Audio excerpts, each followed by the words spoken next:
Good to go?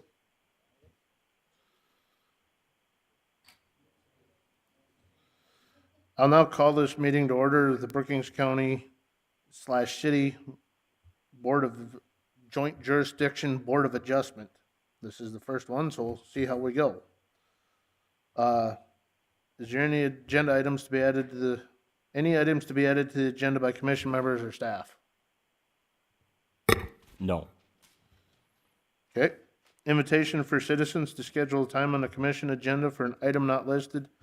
Anyone wanting to speak during this agenda item must sign in prior to the start of the meeting. Any requested action items must be scheduled for the future meeting date. Time is limited to 5 minutes per person to address the commission. Seeing nothing, back to the board here. Disclosure of conflicts of interest, relationship to the applicant, or ex parte communication. Seeing none, approval of agenda. Is there a motion?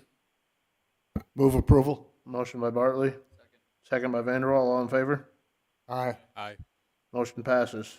Now we'll move on to election of officers. Richard, would you take? Yes, I'll open up the floor for nominations for chairman. I would like to nominate Mr. Ford for chairman. Is there any other nominations for chairman? Any other nominations for chairman? With that, I'll call for unanimous ballot for Chad Ford for chair. Is there a motion for that? Move unanimous ballot. Okay, moved by Vanderwall. Is there a second? Second. All in favor? Aye. Motion passes. Mr. Ford, you can take over for vice chair. Is there a motion for vice chair? I'll make a motion to make Mr. Avery the vice chair. Second, Aiken. Is there any other nominations? Move nomination cease and a unanimous ballot cast for Mr. Avery. Is there a second? Unanimous ballot cast for Mr. Avery. Aye. Chair and vice chair. All right. That'll teach you, Wayne. We will now convene as the Joint Board of Adjustment. The Joint Board of Adjustment is a 5-member board which has the power to hear requests for variances, conditional uses, and appeals from the non-ministerial decisions of the zoning officer. The concurring vote of 2/3 of the full board membership of the board, 4 votes, is necessary for approval of a variance or an appeal of the zoning officer. The concurring vote of a simple majority of those board members present and voting is necessary for approval of a conditional use permit. In accordance with Robert's Rules of Order, we require a motion to approve a request before the request can be debated. As a matter of policy, all motions are to be made in the positive. The board, under specific powers granted to it by the state, shall authorize variances from the zoning requirements where special conditions existing on the land will result in an unnecessary hardship for the applicant. Financial disadvantage to the property owner shall not constitute as proof of a hardship.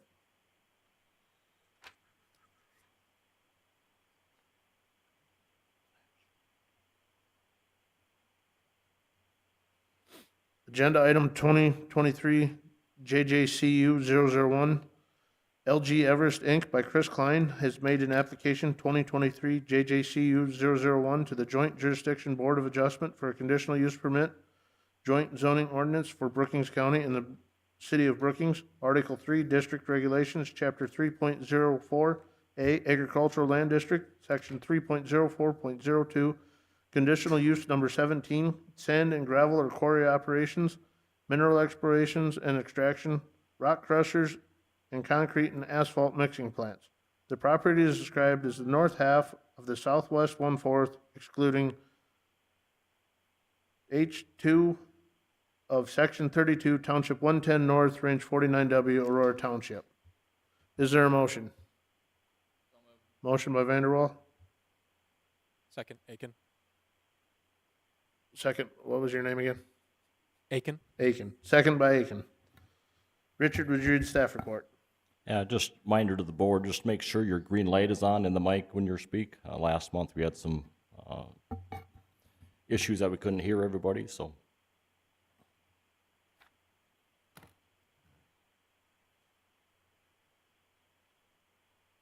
(2023) JJCU 001, LG Everest by Chris Klein has applied for a Brookings County, Brookings City Joint Jurisdiction Zoning Ordinance, Article 3, District Regulations, Chapter 3.04, A, Agricultural Land District, Section 3.0402, Conditional Use Number 17, which includes sand, gravel, quarry operations, mineral explorations and extractions, rock crushers, concrete and asphalt mixing plants. He has applied to mine, sand, and gravel. The proposed site would be 79.79 acres adjacent to their existing mining operation. The mine material would be transported on their existing conveyor belt system to the screening crushing site for processing. The property is in the floodplain and is in the Zone B of the Aquifer Materials Map. Berms would be constructed along the road and the mining area. The existing entrance and exit would be along 34th Avenue South and 214th Street and used for access for the mining area. The hours of the operation would be the same as what they are now, 5 a.m. Excuse me, I'll have that in the findings of facts.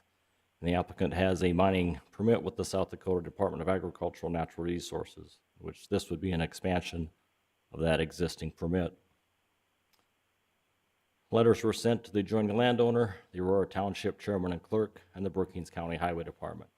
Public notices were published in the Brookings Register on February 21st and 28, 2023. This is the applicant's conditional use application.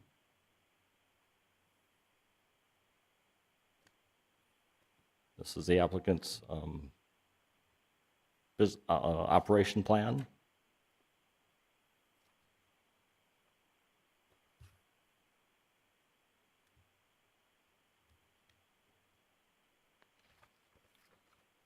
This is their site map. This is their existing operation, the South 80. This is where they're proposing what we're hearing tonight of the proposed expansion area of the north half, which is the 79.79 acres.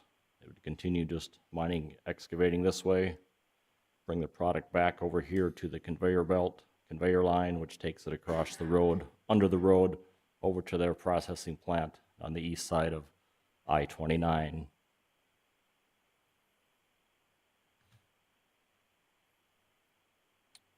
Just another little topo map with the little areas on there. Just another colored map is there. This is there where they have existing mining already. This is where they would propose to go to the north. This would be the berm going around the property and the existing one to the south, along the east side, along there, up to the north, back around the waterway so they don't obstruct those on either side, and back around there for a berm for protection around the proposed mining area. Another map there. This is the diagram of the berm that would be around the perimeter of the property, 4-to-1 slope. This would be the proposed mined area there.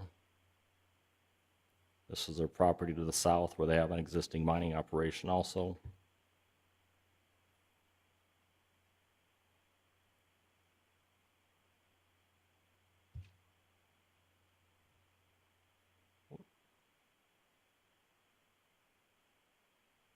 Oh, they got flipped on there. This is just proposed, same maps that we just viewed on there.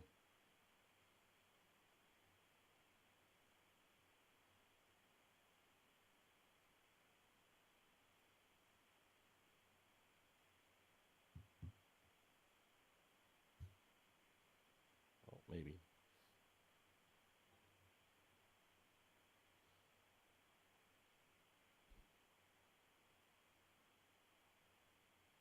Technology is good when it works. This is just the proposed mining area again right here.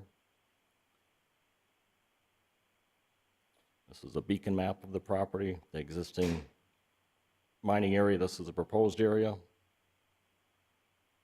Just photos of the area. I went out and visited. This is be looking at the north property line. on the south side of the tree line, looking towards the east. This is just looking towards the southeast from the north property line. This is about midway down, looking across the property there. This will be at the south property line of that north 80 acres, where there's an existing driveway to the south 80, right close to where the conveyor belt goes underneath the road there. Here's that big driveway I was just talking about. This is the existing mining area. To the north of that would be the proposed mining area. This is a conveyor belt system that they would use to transport the material up to the processing plant. This is going west of 34th Avenue. This is the conveyor going up to the plant on the west side of the road. This is looking north from 214th Street, otherwise also known as 20th Street South, from the south mining area, just looking north there to the existing mine area and the conveyor belt. Same thing here, looking across way over to these trees is where the proposed mine area was.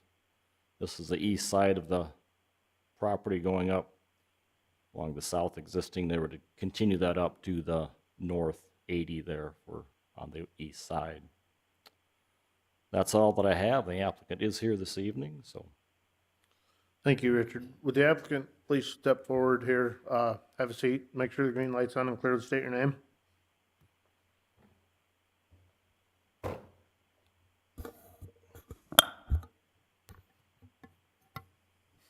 State your name, please. I'm Chris Klein with LG Everest. Reed Shady, LG Everest. Do you guys have anything to add to Richard's report? Not Did a this good job? time, no. Perfect. Any questions from members of the board at this time? Formality deal there. I guess if you want to go back to your seats now for a second, I'll open the public portion of the hearing for a minute here. Is there anybody in the audience that is for this? Seeing and hearing none, is there anybody in the audience that is opposed to this? Seeing and hearing none, I'll now close the public portion of the hearing. Is there any additional comments or questions from members of the board?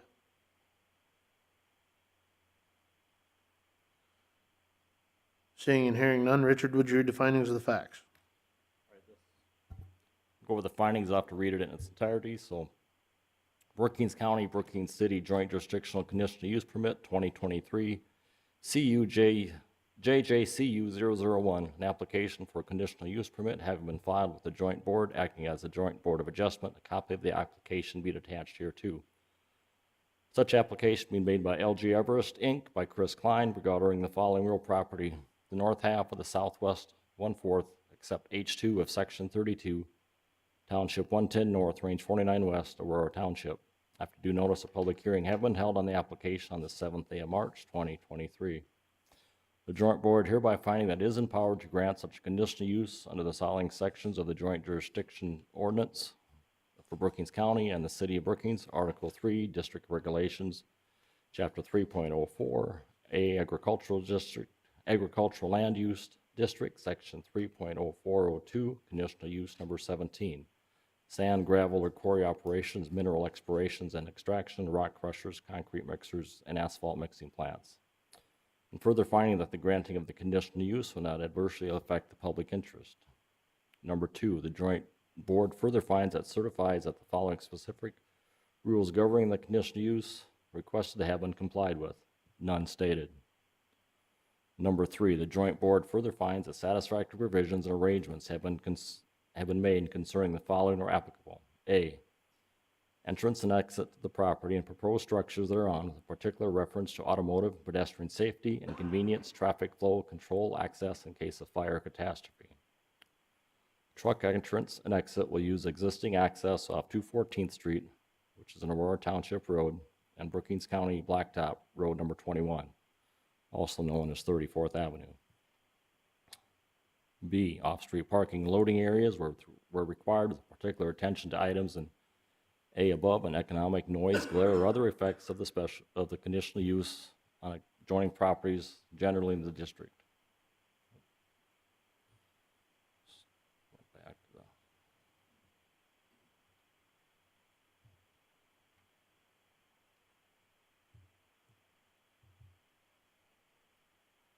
No on-street parking, no parking of equipment or storage of fuel or oil in the mining area. Separate parking lot and storage area, no fuel, oil, or equipment with containment. Fuel and oil and equipment with containment to be 300 feet away from the mined or actively mined areas. C, utilities, refuge, and service areas with reference to locations, availability, and compatibility. Dumpster service required for garbage disposal over there. D, screening and buffering with reference to type, dimensions, and character. Maintain the outside perimeter berms as per site plan with a 4-to-1 slope, top of the berm being 10 feet in width, silt fence installed around the berms or perimeter of mining areas until grass is established to prevent erosion. Perimeter of the mining area to be fenced in. E, signs if any and proposed exterior lighting with reference to glare, traffic safety, economic effect, and compatibility and harmony of the properties in the district. 32 square foot sign allowed with any required safety signs. F, required yards and other open spaces. Spraying of all noxious weeds and other weeds before they go to seed. Monitor weed growth and weed control by spraying, mowing, or tilling by permit holder or designated professional sprayer service. Weed control is pursuant to South Dakota Codified Law 38-22 and will be inspected 2 times a year for weed growth and weed control by the Brookings County Weed Supervisor. G, general compatibility with adjacent properties and other properties in the district. Comprehensive plan met for the agricultural district. H, roads providing access to the property are adequate to meet the transportation demands of the proposed conditional use. The Board of Adjustment may require the applicant to enter into a written contract with any affected township or other governmental unit regarding the upgrading or continued maintenance of any roads for the conditional use requested prior to the issue of the conditional use. Brookings County Blacktop Road number 21, otherwise known as 34th Avenue and 214th Street, Aurora Township, meet the transportation demands of the conditional use. And road agreement is on file with Trenton Township. Any required notifications to law enforcement of the fire department, notification to Brookings County 911 and Brookings County Emergency Management for any hazardous materials or chemical spills. J, any safety inspections requirement. Any inspections required by the South Dakota Department of Agriculture and Natural Resources or any other state agency for gravel mining. Number 4, the joint board further determines and conditions this conditional use permit upon the following additional special conditions or safeguards. A, setbacks. Mining setback to be 50 feet from the property line, 100 feet from any public right-of-way, 200-foot setback from any residence. B, follow the joint ordinance for Brookings County and the City of Brookings, Chapter 3.06, Aquifer Protection Performance Standards, and Section 3.06.05.04. C, fuel storage with containment to be 300 foot away from any mined or actively mined areas.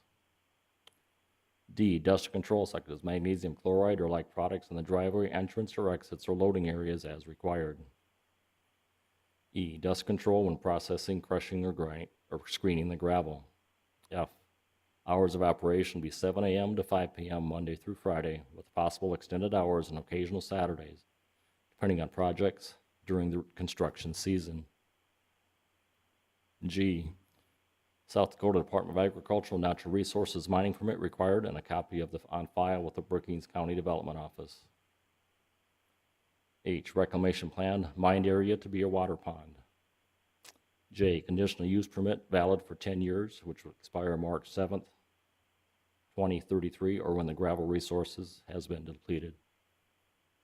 Is that the amount of time you were thinking for 10 years, Chris? Is that adequate? Actually, there's, based on current demand, there's as much as 20, 25 years worth of reserves there. Okay. You want to leave it at 10 years and reapply at that time, or? I guess if we could go with 25 to start with, that would be preferable, but if we need to do it this way, we can do it that way too. We'll leave that up to the board's discretion here, what they.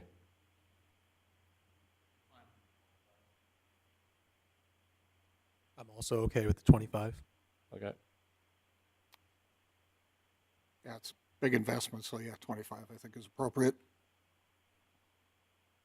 Okay, what's my addition here? 47. 47. Thank you.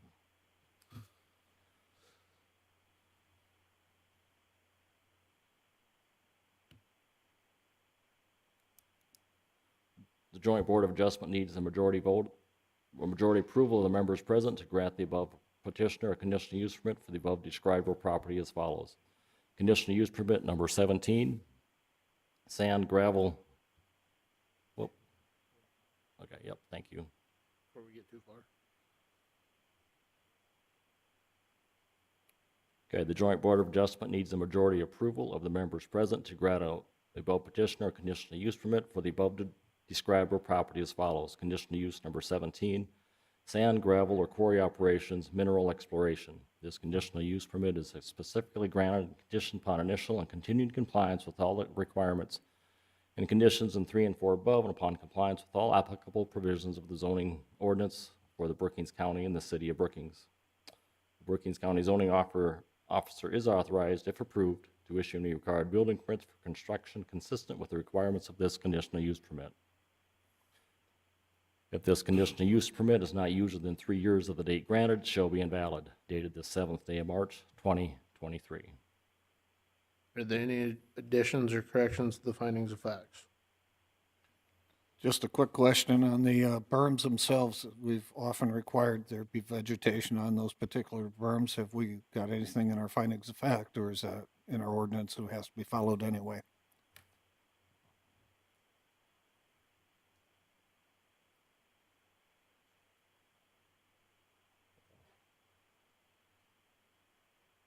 We got that up there.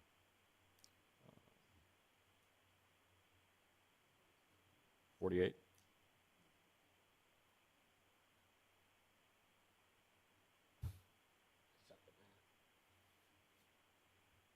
We've got a note up here in the In the screening and screening? buffering Okay. to be seated. I would just jump in there. I mean, it's just good practice to seed them anyway, because then it's less weed issue.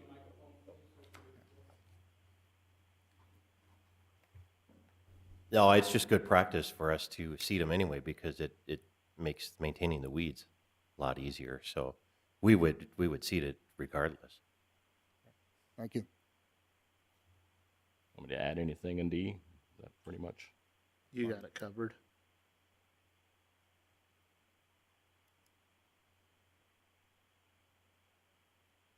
Any other additions or corrections to the findings of facts? Thank you, Mr. Vanderwall. Richard, would you call the vote? Bartley, Aye. Vanderwall. Aiken, Yes. Avery, Aye. and Ford. Aye. Motion passes. Moving on, department reports. Anybody have anything? Have anything, Mike? Okay. Is there any need for an executive session? Is there a motion to adjourn? Motion by Vanderwall, Second. second by Bartley. All in favor? Aye. Meeting adjourned. It'll take us just a minute to get reorganized as the County Board of Adjustment here, which will, about 5 minutes or so. We'll let you know when that happens. We'll get the second meeting underway here.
Which one's this one for?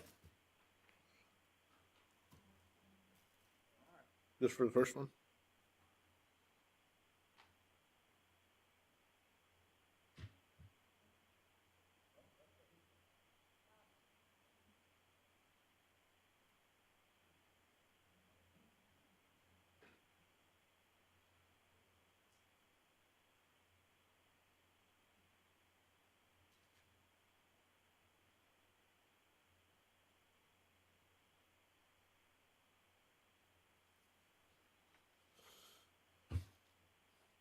Good evening and welcome to the Brookings County Planning and Zoning Commission meeting. This meeting is being recorded, televised, and viewable on SwiftL Channel 19, ITC Channel 168, or the Brookings County YouTube channel. And I'll call this meeting to order. Approval of minutes. Is there a motion? So moved. Motion by Diedrich, Second. second by Vanderwall. All in favor? Aye. Motion passes. Items to be added to the agenda by commission members or staff. Both good? I don't have anything, sir. Thank you.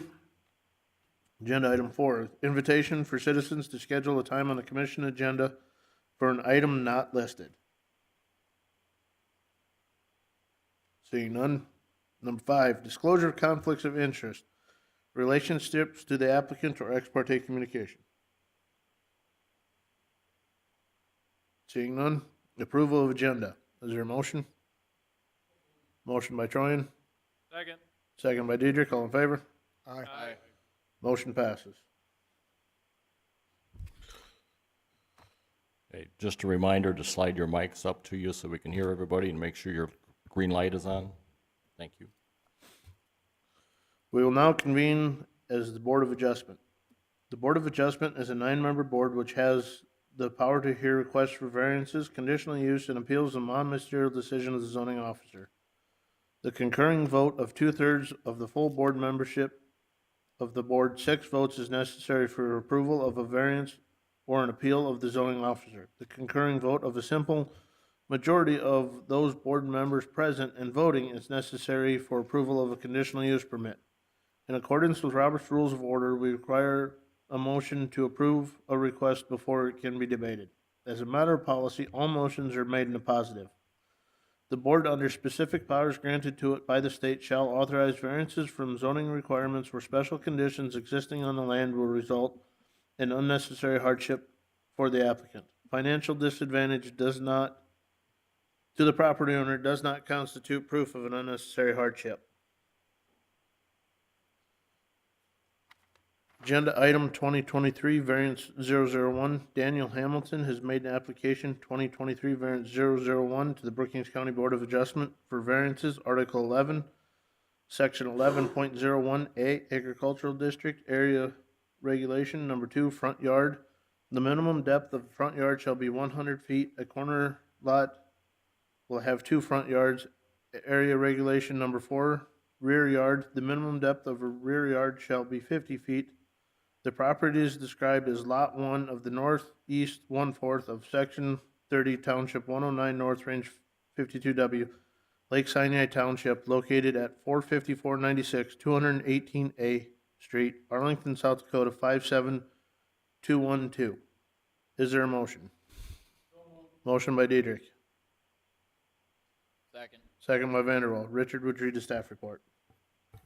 Yes, 2023 variant 001, Daniel Hamilton has applied for a front yard variance to build a 28 by 32 detached garage, 70 feet from the center of 455th Avenue, which is a variance of 13 feet, and the rear setback of 20 feet. Rear setback of 20 feet from the rear property line, a variance of 30 feet. This is a non-conforming lot with a setback of 83 feet from the center of the road, and a corner lot will have 2 front yards. The rear setback is 50 feet. This is an old school site that was platted in 1931. 218A Street is a Lake Sinai Township gravel road, and the drain field for the septic system prevents the applicant from meeting the 83-foot setback from the center of 455th Avenue. Public notices are published in the Brookings Register on February 21st and 28th, 2023, and the Volga Tribune on February 23rd and March 2nd, 2023. Letters were sent to the adjoining landowners, like Sinai Township Chairman and Clerk. This is his site plan. Whoop. Showing the distance from the center of the road over to the edge of the trees. This is the drain field, a little out of proportion here, but it is, drain field does come over. The building would come over pretty close to the drain field out there, as you'll see in the pictures here. This is his beacon map. Distance is roughly on there.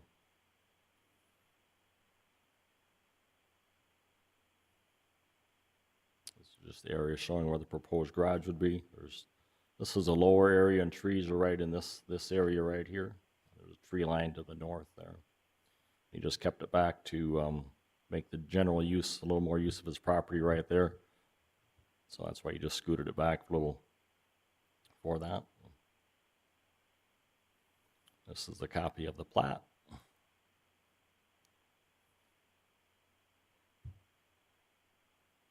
Showing the 1.5 acres.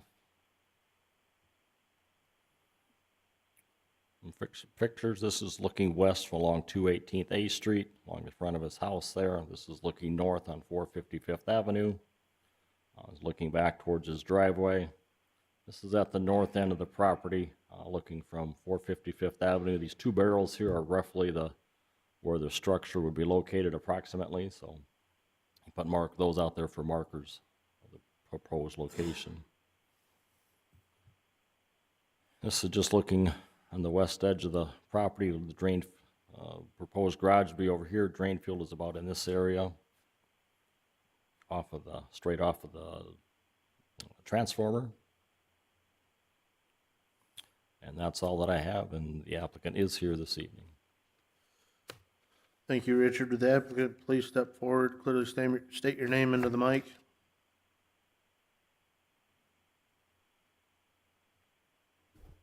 Hello, Daniel Hamilton. Do you have anything to add to Richard's report? I don't believe so. Is there any questions from members of the board at this time? What is your hardship that you have to be as far north as you are? Just based on the layout of the lot, I'm just trying to kind of stay away from the drain field the way it had to be installed. As far as the northmost, I'm just kind of trying to stay in that tree line to kind of block as much wind as I can and kind of keep it out of eyesight from anybody driving on 455 or 218A there. If I know anything about your neighbor to the north, he's not going to be pleased with that variance. Okay.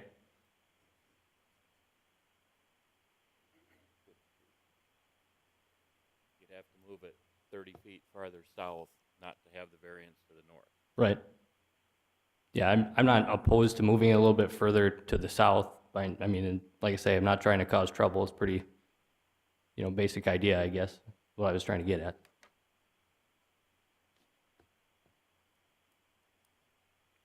If you proceed with this and it fails, then you have to wait, 6 months to reapply? Correct. But if you just move it south on your own right now, you have a lot better chance of it passing. Yeah, I don't mind moving it south, like I say. I mean, I'm just trying to keep it as close to the trees as I can. However close I can get, I'm fine with that. My guess is you're going to end up at 50 feet before it flies. Okay, I understand. Daryl, is your mic on? Yes? Okay, slide it a little bit closer. There you go. Is there any other questions from the board at this time? Seeing none, you want to take your seat back there for a minute? I'll open the public portion of the hearing. Is there anybody in the audience that is for this? Seeing and hearing none, is there anybody in the audience that is opposed to this? Yes, Mr. Chair, we did receive correspondence this morning from Gary Jensen, the adjoining landowner. March 6, 20, I'll read this statement we got from him.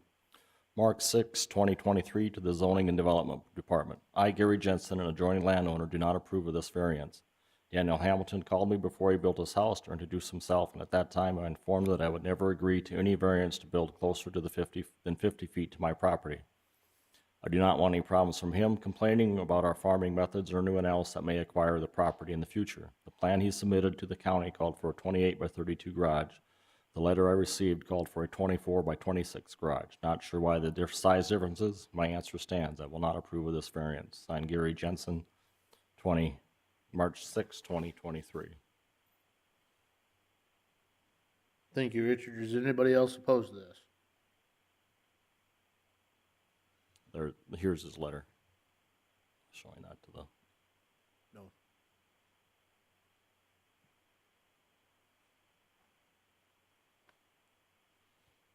Seeing and hearing none, I'll now close the public portion of the hearing and move back to the board for additional comments or questions.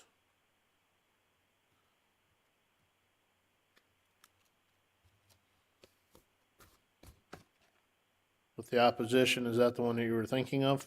That is the one.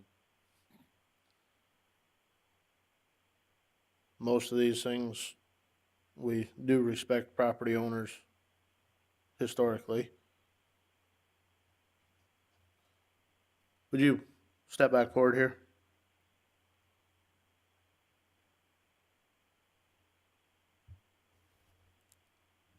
Mr. Chair, as a matter to move this along, he's agreed to move it 50 feet back from the rear property line. That would take the variance out of this request, is that correct? For the rear property line, we'll still need it for the side. All right, there seems to be no objection to the sides, just to the back, isn't it? So you all right moving it 50 feet from the rear property line? Yeah, I don't have a problem with that. I just, on that letter, I just would like to get a better understanding as to the issue that is being raised there. And I mean, I understand the 50-foot setback, just trying to follow the rules and do what I'm supposed to do. That was basically put in place because agriculture is a heavy industry and we don't want people to have the property in the future. Maybe you or maybe future owners complain about farming operations next to their property that they're complaining about because we granted a variance. So the whole process is to protect that agricultural property. Sure, I get that. And what you can see from the pictures, I think the farmland is probably a good 150, 200 feet from where that is. I understand that. You need to have a hardship, though. And you don't have a hardship. Simply because you can't move it forward 50 feet.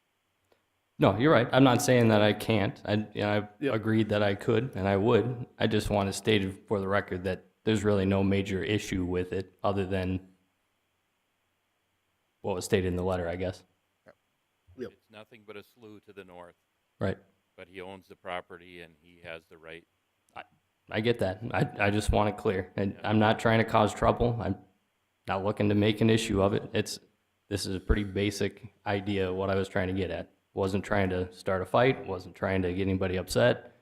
But I got somebody else who owns a property to the north of me walking around my house and not knocking on my door, but I have to go out and meet him, ask him what's going on, and he's pretty upset about it for 30 feet moving something closer to a bunch of trees. That's what I don't understand. But I understand the reason behind the rules, and I have no problem moving that to the 50 feet, so. If you had another building or another utility structure to the south that you couldn't move your building to the south to meet the 50-foot setback, then that would be your hardship right there. But being with your yard wide open like that, Right. there is no hardship preventing you from Right. meeting that 50-foot setback. Sure. So- Yeah, I agree with that. Is there any additional comments or questions from members of the board? Seeing and hearing none, Richard, would you read the findings of the facts? Brookings County zoning variance 2023, variant 001, an application for a variance have been filed with the Brookings County Zoning Commission acting as the Brookings County Board of Adjustment, a copy of the application being attached here too. Such application be made by Daniel Hamilton regarding the following real property. Lot 1 of the northeast 1/4 Section 20, Township 109 North, Range 52 West, Lake Sinai Township, located at 45496 218th A Street, Arlington, South Dakota 57212. After due notice of the public hearing having been held on the application on the 7th day of March 2023, number one, the Brookings County Board of Adjustment hereby finding that the strict application of the Brookings County zoning ordinance would produce undue hardship, that such hardship is not shared generally by other properties in the same district and the same vicinity, and that the authorization of such variance will not be a substantial detriment to the adjacent property, and the character of the district will not be changed by the granting of the variance, that the granting of the variance is based on reasons of demonstrable exceptional hardship as distinguished from the variations of the purpose of convenience, profit, and caprice. Number two, the Brookings County Board of Adjustment further finding that the conditions or situation of the property concerned or the intended use of the property is not so general, reoccurring in nature as to make reasonable, practicable the formulation of a general regulation to be adopted as an amendment to the zoning ordinance. Number three, the Brookings County Board of Adjustment further finding that the written application of the petitioner demonstrates that special conditions and circumstances exist which are peculiar to the land, structure, or buildings in the same district, that literal interpretation of the provisions of the Brookings County zoning ordinance would deprive the applicant the rights commonly enjoyed by other properties in the same district under the terms of this ordinance, that the special conditions and circumstances do not result from the actions of the applicant, and that the granting of the variance requested will not confer on the applicant any special privilege that is denied by the ordinance to other lands, structures, or buildings in the same district. Number four, the Brookings County Board of Adjustment further finding that the reasons set forth in the application justify the granting of the variance, and that the variance is a minimum variance that will make possible the reasonable use of the land, building, or structures. That the granting of the variance will be in harmony with the general purpose and the intent of the Brookings County zoning ordinance and will not be injurious to the neighborhood or otherwise detrimental to the public welfare. Number five, the Brookings County Board of Adjustment further determines and conditions this variance upon the following special conditions or safeguards. A, non-conforming lot platted in 1931, 1.5 acres for a school. B, location of septic system and drain field. C, the best use of the available existing space.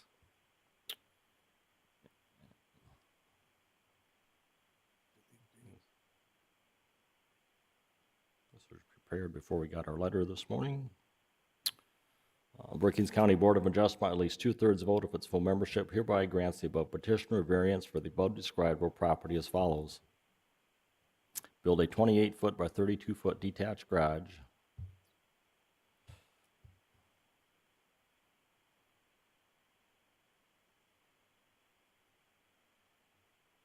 Feet,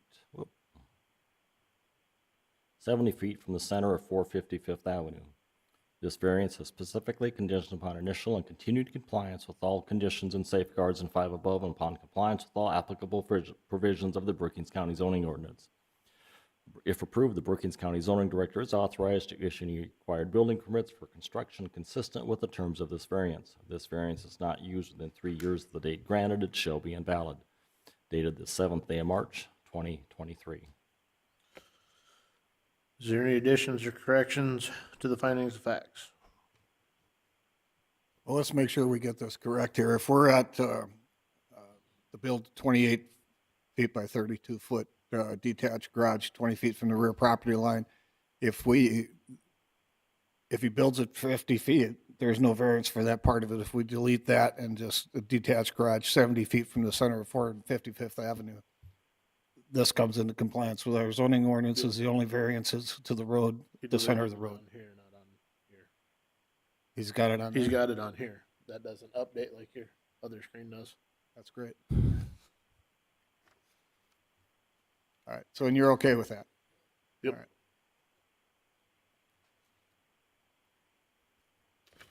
Is there any? Mr. Chairman, I concur with the findings of facts. Well, thank you, Mr. Diedrich. Richard, would you call the vote? Yes, Bartley, Aye. Paulson, Aye. Dietrich, Aye. Kleinjohn, Aye. Vanderwall, Aye. Troyan, Aye. Starhog, Aye. Jensen, Yes. and Ford. Aye. Motion passes.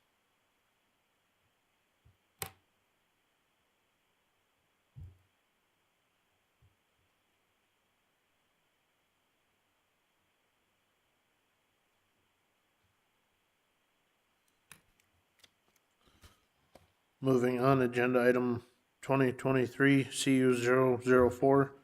Teresa Holloman has made an application 2023 CU 004 to the Brookings County Board of Adjustment for a conditional use, Article 11, Section 11.01A Agricultural District, conditional use permit number 20, home extended business. The property is described as the south one half of the northeast 1/4, excluding the west 2,000 feet of Section 2, Township 109 North, Range 49W, Trenton Township, located at 21437 477th Avenue, Aurora, South Dakota 57002.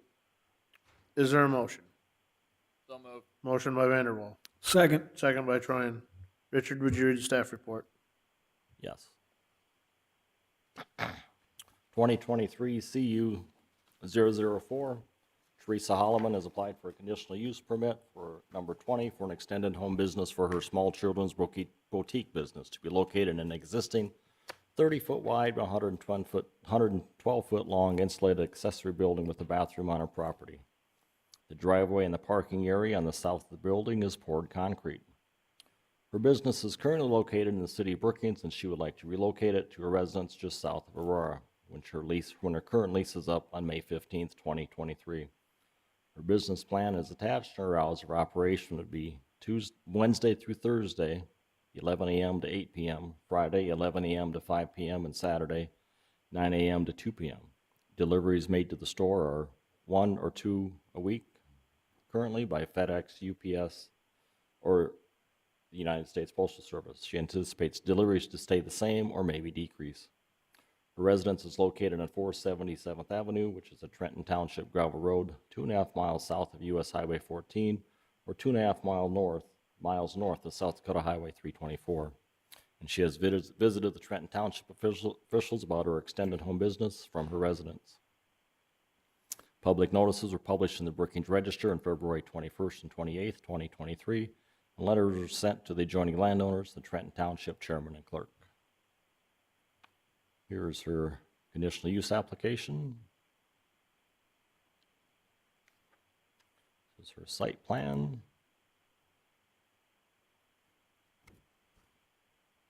Or 77th Avenue driveway comes up. Kind of main driveway drives into the buildings first. Her residence is off to the southwest. You'll see in the pictures there's landscaping and trees along here, so it's pretty well screened and buffered. So this is her business plan.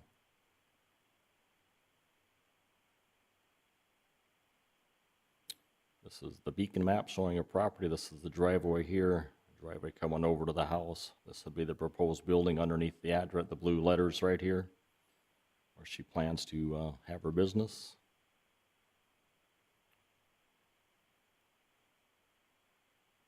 This is looking north from her driveway on 477th Avenue.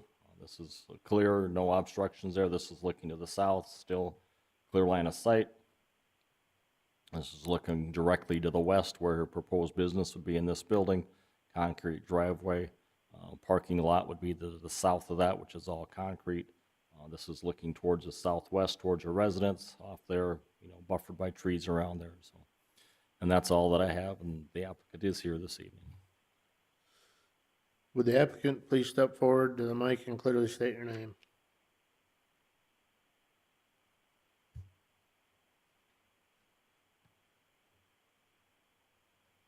Hi there, I'm Teresa Holloman.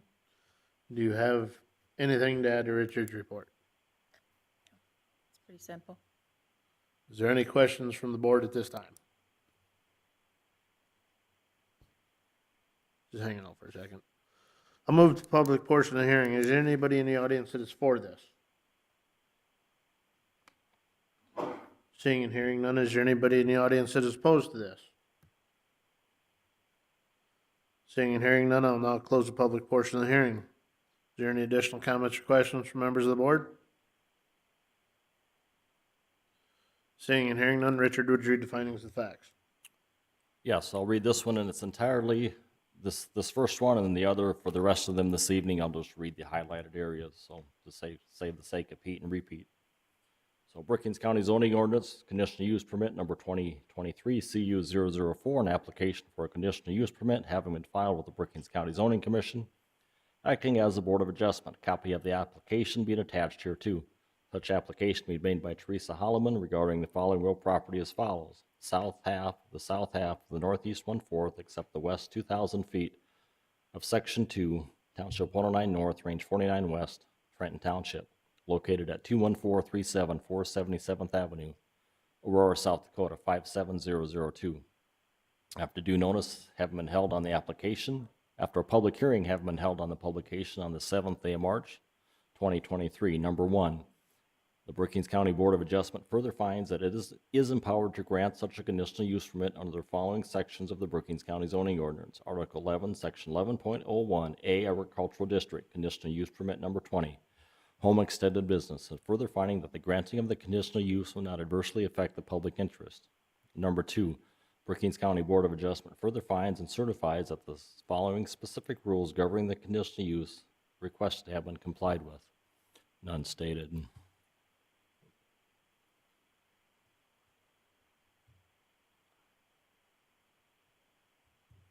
Number 3, the Brookings County Board of Adjustment further finds that satisfactory provisions and arrangements have been made concerning the following are applicable.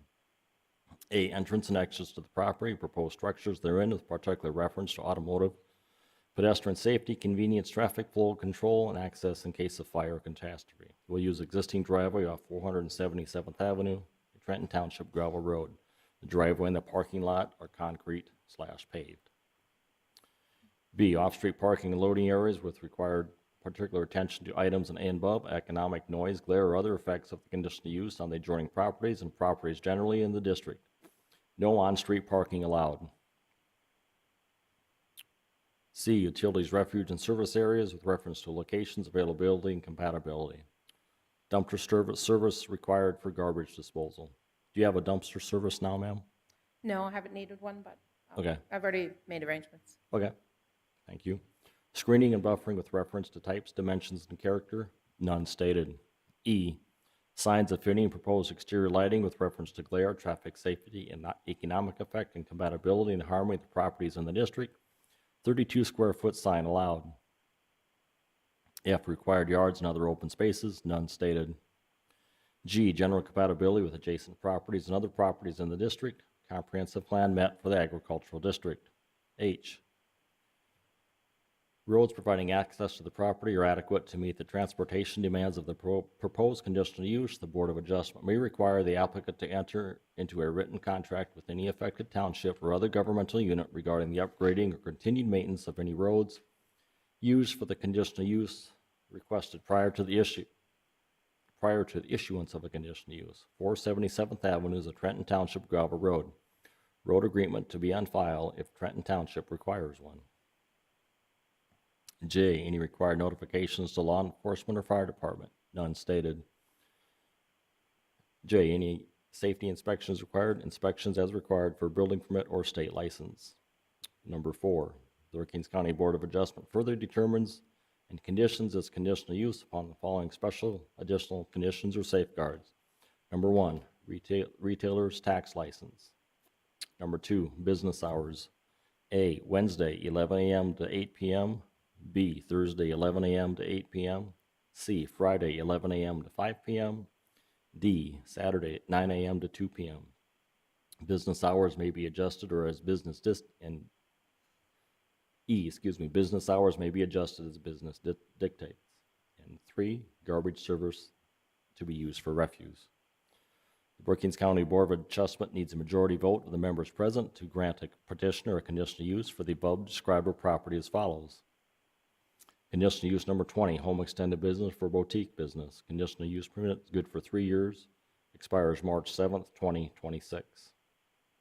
And that's usually how we do these when they first come out. We do them for 3 years, make sure everything's going good. And if it comes back during that time, there's no citations or anything, no complaints, then we come back, you reapply, then renew it again for another period of time, or it may make it permanent. So that's just our standard findings on the first ones here. This conditional use permit is specifically conditioned upon initial and continued compliance with all the requirements and conditions in 3 and 4 above, and upon compliance with all applicable provisions of the Brookings County zoning ordinance.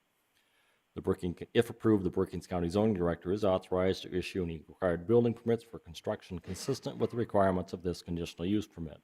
If this conditional use permit is not used within 3 years of the date granted, it shall be invalid, dated the 7th day of March, 2023. Is there any additions or corrections to the findings of facts? Mr. Chair, I concur with the findings of facts. Thank you, Mr. Vanderwall. Richard, would you call the vote? Yes, Paulson, Aye. Dietrich, Aye. Kleinjohn, Aye. Vanderwall, Aye. Troyan, Aye. Jensen, Storhog, Aye. Bartley, Aye. and Ford. Aye. Motion passes.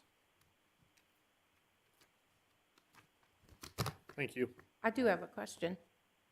The part that you mentioned about getting an inspection. So if the building is already existing and was inspected when it was built, do I need a separate inspection for this? No, it would be just the inspection if the state would require one or like How that. do I know if they require one? When you apply for your retailer's license, when you move out there, I already have a retailer's license. okay, then you would ask them a question if they need to look at your new facility where you're moving to. Okay, thank you.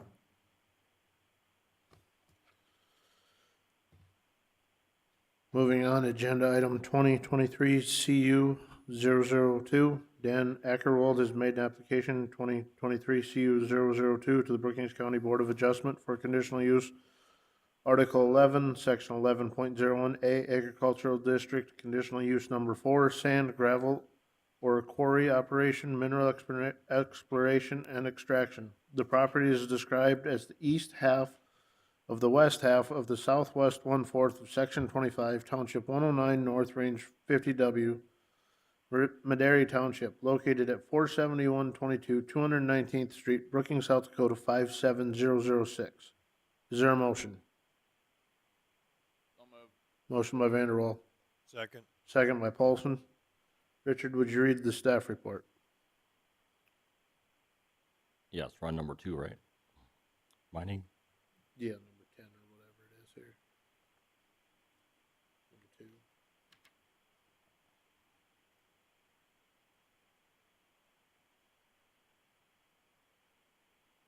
At the top, not at the bottom. All right.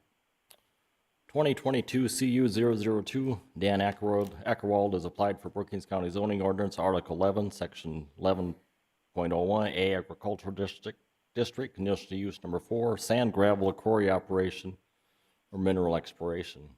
Mr. Ackerwald is digging ponds for his fish bait farm and selling the mine material. The property is not in the floodplain, but it is in the Zone B of the Aquifer's material map.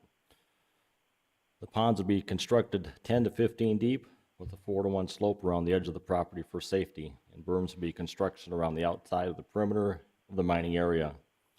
Hours of operation would be 6:30 a.m. to 6:30 p.m. Weeds and dust control would be applied as needed. Proposed mining would be for 5 to 10 years. When the mining and reclamation is completed, the ponds will be used for a fish and bait farm. The applicant will use a mining contractor to mine the gravel. The applicant does have a mining permit from the South Dakota Department of Agriculture and Natural Resources, which is on file. Entrance and exit to the site will be off 219th Street, which is also known as Brookings County Blacktop Road or Blacktop Highway number 22.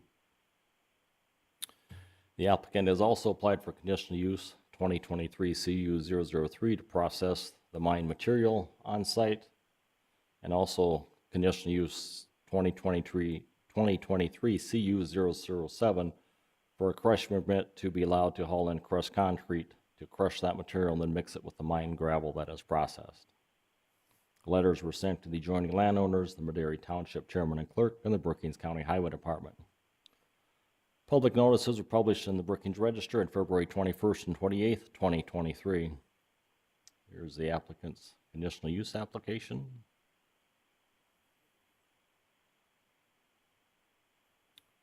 This is his map. This would be everything on the bottom part here. The blue areas would be the proposed ponds that he would like to dig. This is the existing shop right here, existing ponds that are already there. The blue areas would be the mined areas he is proposing to dig out and sell the product off of there. The green area would be 200 feet or be as far back as they go in that area. Just some notes on the site plan there. Black dirt he would save on there and put back in the areas for cover of the berms or seeded down. Proposed depth would be 10 to 15 feet in depth, and the slope would be 4 to 1.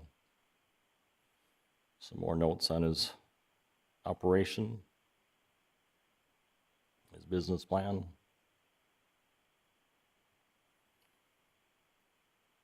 This is a beacon map of the property outlined in yellow here. This is where the existing ponds are. This is where his existing building is. Proposed ponds would be back in this area here. And he does own the property to the west. He has it being purchased on contract for deed. So he does own this 80 to the west here at this time. This is a map of the aquifer materials, which shows it's in yellow, 0 to 50 feet outwash areas. Just a close-up of the beacon map showing the existing ponds in his building there.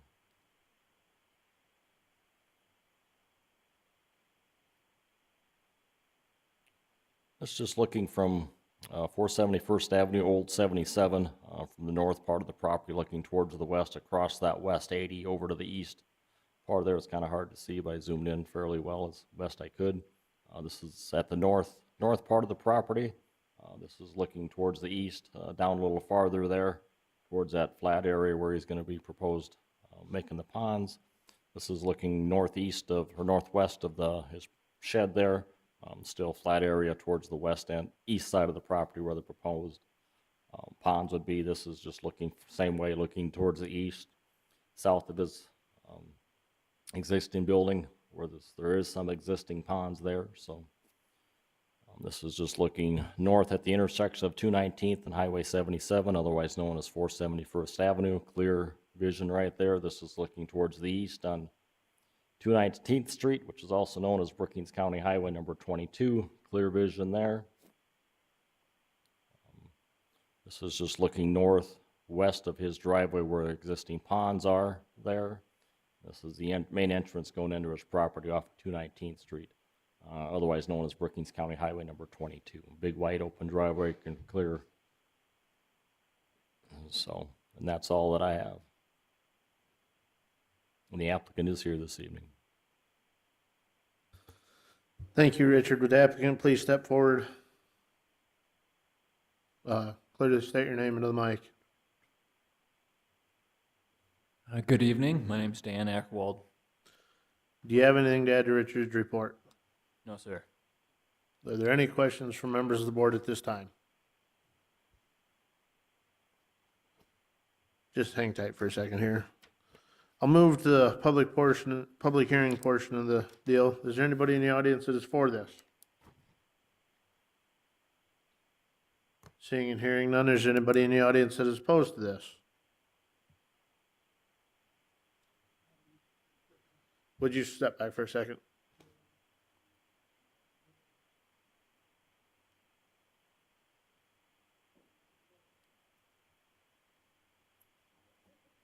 Sit right here.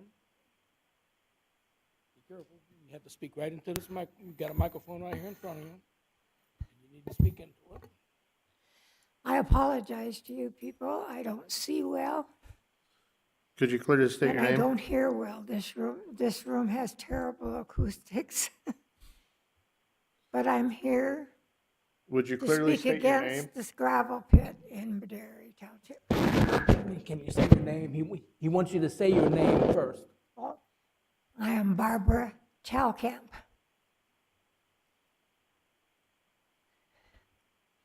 I grew up in Sioux Falls. I moved up to Brookings because I ended up marrying a young man that farmed up near Brookings. So here I am.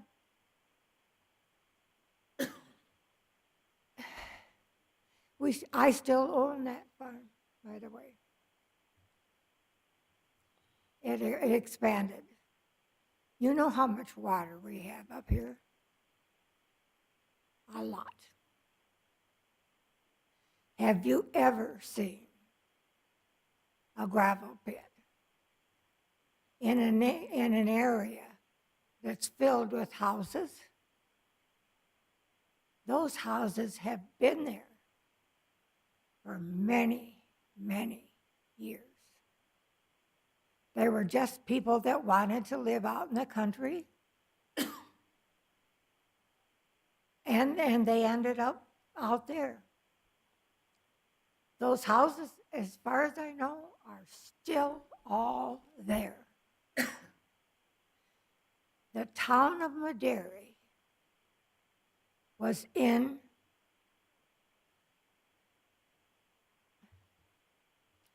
next to the river,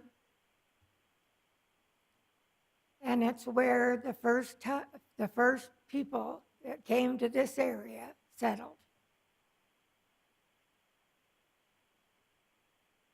I have a book by Dr. Parker who studied all this kind of stuff that showed that that's where they went first.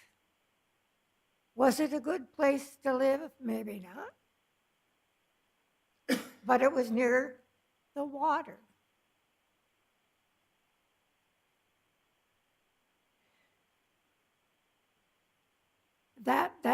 That farm where the monument is, how many of you have seen the Madera monument? It's made out of rock and stone. It was built on the corner down from where we lived. It was there all those years. Nobody owned it.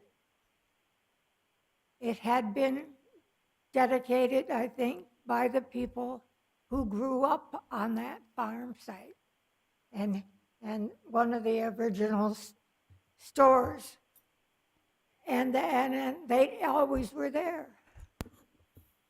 The houses have always been there since 1956, when I moved out to the country. And I can promise you that not many of them are gone. They may have different people in them, but they're still there. Now, do you think a gravel pit belongs in the middle of a neighborhood? And that's what it is. When nobody took care of that stuff, the neighborhood took care of that monument. The neighborhood went down there. The neighborhood planted flowers. The neighborhood watered them. The neighborhood mowed the lawn. The neighborhood did all of that because nobody else did it. It didn't belong to anybody. It belonged to us, we thought. The town of Madera, the last time I lived out there, you could still see where it had been. The roads, the indentations of where the buildings had been, because they thought that was going to be the county seat. Ma'am, you have 1 minute And left. so they preserved it all.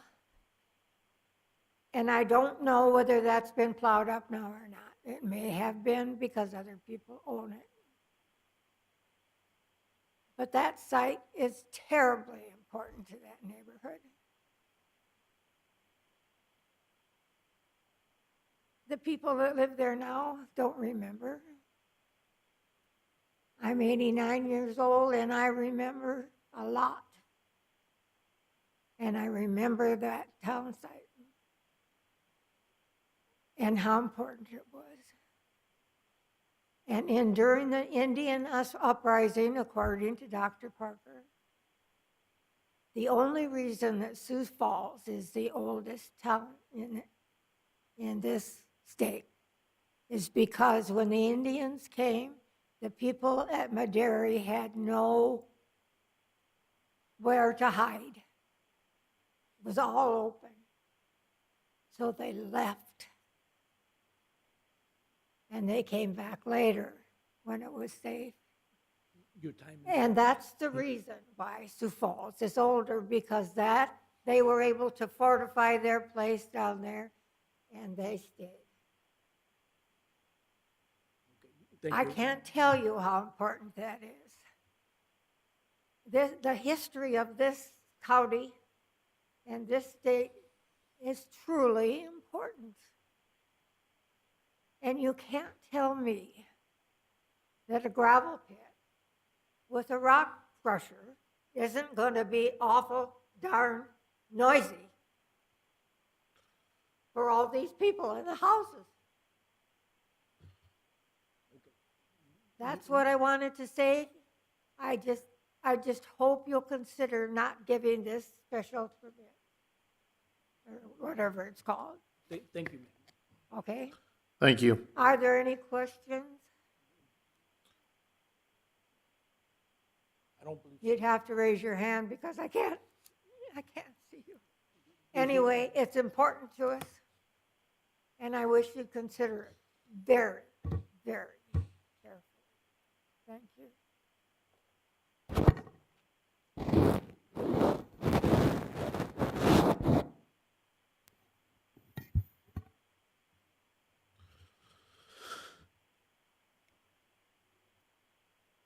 Is there any other opposition? Seeing none, I will now close the public portion of the hearing and move back to the board for additional comments or questions.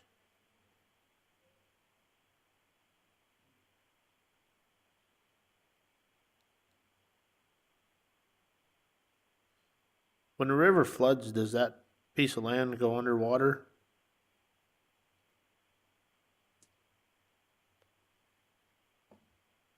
There are portions of that piece of real estate that do, on a year like 2019, in a once in a 100-year flood, there were portions of it that had, several inches of water. I've been around that site for about 20 years now, and more often than not, it's dry. Good.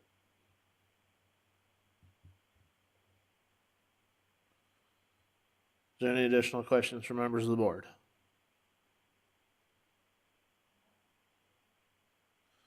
Seeing none, Richard, would you read the findings of facts?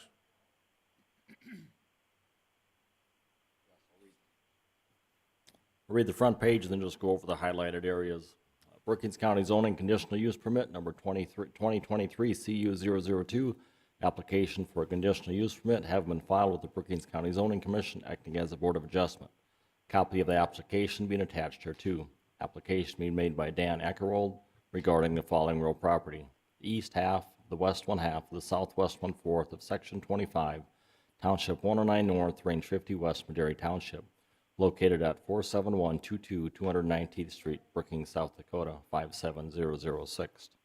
Afternoon notice of public hearing have been held on the application on the 7th day of March 2023. Number one, the Brookings County Zoning Commission hereby finding that it is empowered to grant such conditional use under the following sections of the Brookings County zoning ordinance.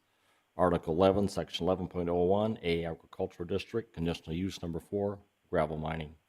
And further finding that granting the conditional use will not adversely affect the public interest. Number 2, the Brookings County Zoning Commission further finds and certifies that the following specific rules governing the conditional use request have been complied with. None stated. Number 3, Brookings County Zoning Commission further finds that satisfactory provisions and arrangements have been made concerning the following were applicable. A, entrance and exits to the property. Truck entrance and exit will be off 219th Street, which is also known as Brookings County Blacktop Road number 22. B, off-street parking and loading areas. No on-street parking. No parking or equipment or storage of fuel or oil in the mining area. Separate parking lot and storage of fuel, oil, and equipment with containment to be 300 foot away from the mined or actively mined areas. C, utilities and refuge, dumpster service required for garbage disposal. You probably have that already for your existing building, Dan. D, screening and buffering. Maintain outside perimeter berms as per site plan with 4-to-1 slope, top of the berm 10 foot in width, silt fence around the berms and perimeter of the mining area until grass is established to prevent erosions. Perimeter of the mining area to be fenced in.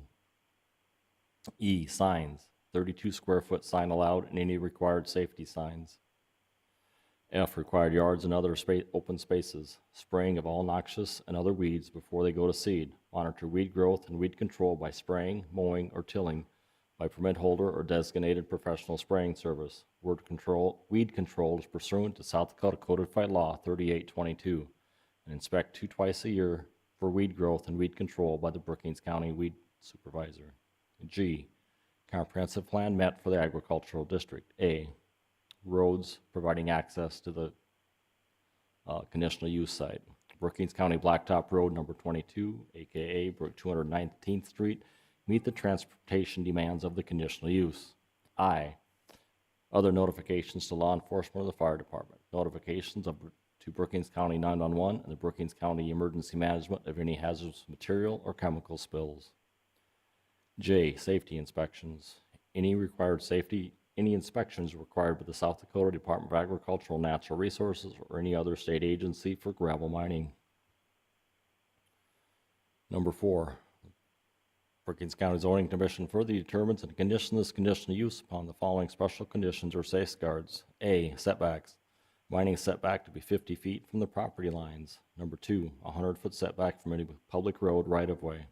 Number 3, 200-foot setback from any residence. B, following Brookings County Ordinance Chapter 4.0 Aquifer Protection Performance Standards, Section 4.0606. Fuel with storage containment to be 300 foot away from any mined or actively mined areas. D, dust control such as magnesium chloride or like products on the driveway, entrance, exit, loading areas as required. Dust control when processing, crushing, or screening gravel. F, hours of operation be 6:30 a.m. to 6:30 p.m. Monday through Saturday. G, South Dakota Department of Agricultural and Natural Resources mining permit required and a copy on file with the Brookings County Development Office. H, reclamation plan, mine area to be used for fish promulgation, which is fish farm, raising fish. I, conditional use to be valid for 10 years and expires March 7th, 2033, or when the gravel resource is depleted. The Brookings County Board of Adjustment needs a majority vote of its members present to grant such a petitioner a conditional use permit for the above drilled property as follows. Conditional use number 4, mine gravel. This conditional use permit is specifically conditioned upon initial and continued compliance with all the requirements and conditions in 3 and 4 above, upon compliance with all applicable provisions of the Brookings County zoning ordinance. The Brookings County zoning director, if approved, is authorized to issue any required building permits for construction consistent with the requirements of this conditional use permit. This conditional use permit is not used in 3 years of the date granted. It shall be invalid. Dated the 7th day of March, 2023. Are there any additions or corrections to the findings of facts?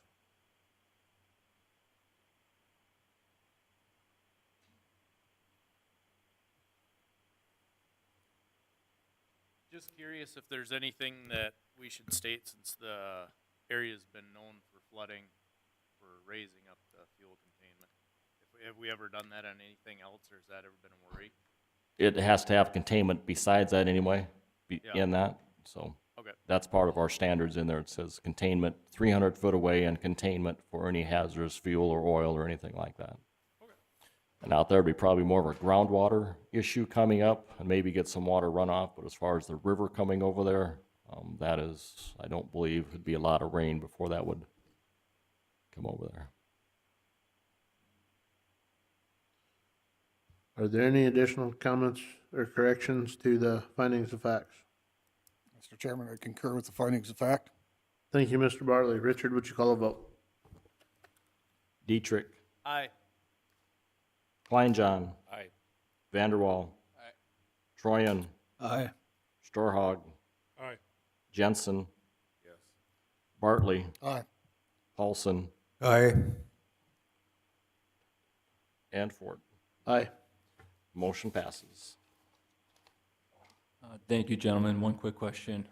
We currently have 750 gallon, one 500 gallon diesel fuel tank and one 250 gallon diesel fuel tank on the highest point on the property, of which the flood of 2019 was not able to, I don't think within maybe 80 or 100 yards was water. Is that a fuel confinement that we would anticipate not using for any of the digging purposes, but is that something that we need to address with our current situation? Yes, you're over the Zone B area of the aquifer, and that's something you should have containment around though. Okay. For your fuel barrels for your own use there, yes. Yep. We'll tidy that up a little bit, and I appreciate your guys' time tonight. Thank you. I don't know how their work, they have to have some containment around it from breaking out on the ground. I didn't know if they were the new double-walled ones, if that qualified as its containment, but Double wall tank. double-wall, Qualified yeah. also. Do you know, are they double-walled tanks? I would want to double check that for you. If they're double-walled tanks, you should be fine. I check into it, but that Yeah. qualifies as your containment for most I'll definitely places. take a look. Thank you. And I don't know if it warrants here with Ms. Stelkamp in the room. Maybe I take that up with her. Should anybody have any other concerns with what she has to say? We're not intending to be in the gravel business. We would like to just be able to offset some of the costs to dig these rearing ponds. And so that's the main reason for our application tonight. And we thank you for hearing that. We'd really like to keep it wild, keep it natural, and be able to have a very well-kept property there where it doesn't seem like a gravel pit in our backyard. So, Perfect. thank you. Moving on to agenda item 2023 CU003. Dan Ackerwald has made an application 2023 CU003 to the Brookings County Board of Adjustment for conditional use, Article 11, Section 11.01A, Agricultural District, conditional use number 5A, rock crushers. This property is described as the east half of the west half of the southwest 1/4 of Section 25, Township 109, North Range 50W, Madera Township, located at 47122 219th Street, Brookings, South Dakota 57006. Is there a motion? So moved. Motion by Diedrich, Second. second by Troyan. Richard, would you read the staff report? Yes. 2023 CU003. Got a fat finger, skipped to 4 here on the report. Dan Aykroyd has applied for Brookings County zoning ordinance Article 11, Section 11.01A, Agricultural District rock crusher, process the mine gravel on site. His hours of operation will be 6:30 a.m. to 6:30 p.m. Weeds and dust control will be applied as needed. The proposed crushing permit would be for 5 to 10 years or when the mining is complete. The applicant will use the crushing contractor to crush and process the gravel. He did just apply for, or is also going to apply for another crushing permit to haul and use concrete to be allowed to stockpile and crush that and then mix it with the aggregate that has been processed, and that'll be a separate conditional use from this one. Entrance and exit to the site will be off 219th Street, which also is known as Brookings County Highway number 22. Letters were sent to the adjoining landowners, the Madera Township Chairman and Clerk, and the Brookings County Highway Department. Public notices were published in the Brookings Register on February 21st and 28th, 2023. Here is his application. Conditional use application. This is the mine crushing site where they would set up, close to the proximity of, where the product is to eliminate a lot of travel and necessitate that. Would be the best plans there designed by the mining operator, crushing operator, excuse me. Some of his business notes and plans. Same area showing the beacon map that we just seen previously with the mining conditional use. Same with the aquifer protection. And just the same pictures over the proposed area looking towards the east, towards the crushing area from Highway 77, access to 471st and 19th Street, Brookings County Highway number 22, on just existing ponds and the entrance to the property. And that's all that I have. And the applicant is here this evening. Thank you, Richard. Want to step forward again, state your name again? We got to formally go through it all, just same as we just did. Yes, Dan Ackerwald. Do you got anything to add to Richard's report this time? When I was looking at the bottom of this, I had sent in, not knowing really in depth the soil grade and quality throughout the property, a permit for the concrete portion, and maybe I just assumed here incorrectly that the CU 007 on my paperwork here was for that as well. Shortly after a meeting with Richard, him and I had talked about it, and the following week I had mailed in another applicant for that part. Maybe I just assumed wrong that had been part of this hearing too. Right now, without knowing really the amount of rock and grade that's out there, our intent's not to be doing a whole bunch of crushing, but hauling just raw material with the cumbersomeness of just making sure our paperwork's in a row and moving forward here with somebody that we have everything in line. We just wanted to make sure we applied for all facets. Right. This one is for the material you'd have on site. This is for to process that. You may need to crush some of the bigger stones in there, screen it, get it all to up to spec. So that's what this is for, just the material that you mine off a site out of your ponds. The number 7 would be for the concrete or whatever they allow for you to haul in to stockpile. That's a separate crushing permit for that. Is there any questions from members of the board at this time?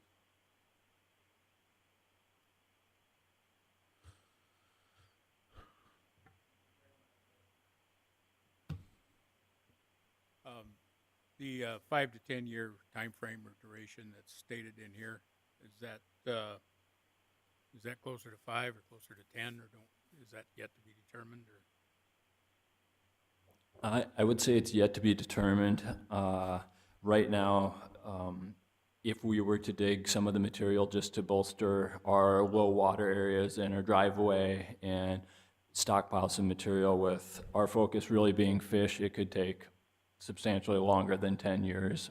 If we were able to have a contractor that had landed a project of substantial size to move the material, we would just like to turn that real estate into something that's cash flow positive and really in our realm of operations, which is fish.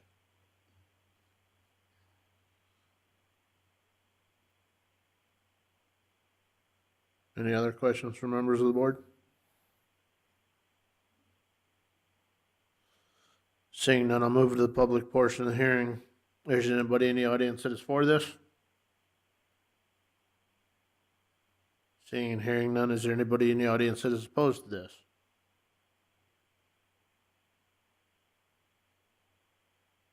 Seeing and hearing none, I'll now close the public portion of the hearing and move back to the board for additional comments or questions. Any additional comments or questions from members of the board? I'd like a clarification, Mr. Chairman, if Richard, if you could pull up the beacon map on where exactly this is on 471 South. Just past the Madera Monument, It's past the Madera Yep. Monument. right? That's correct. This is 471st, Old 77. Madera Monument is right here. This is 219th Street. You continue south, you'll go around the curve, go over the river, and you'll be at 220th Street, which would be the county line. And the existing ponds are being used as a fish farm currently? Yes, sir.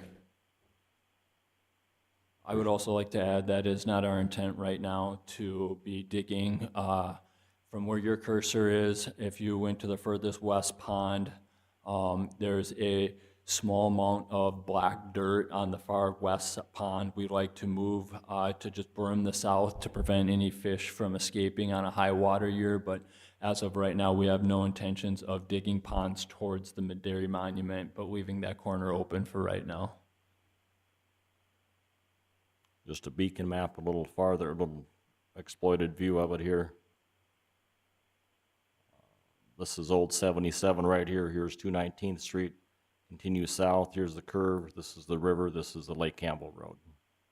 It'll be 1 mile north of the county line. Right here is the proposed, or the mining is approved, where the proposed crushing area would be. And this is Blacktop Road, and it does go over the interstate, and then it changes to gravel over here, a little farther to the east. So it is county roads coming and going in each direction. So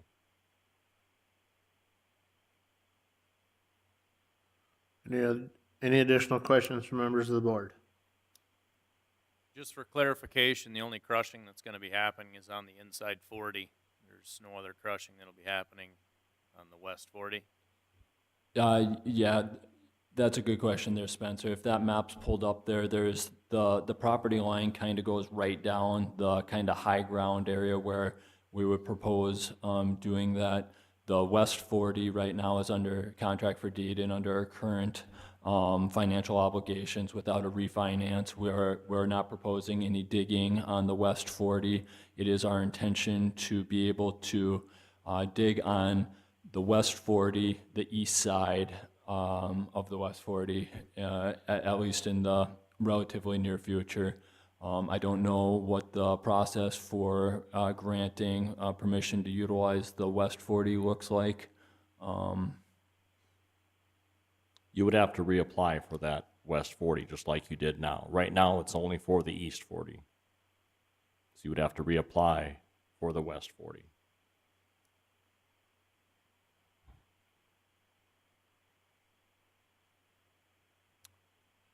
Any other comments or questions from members of the board?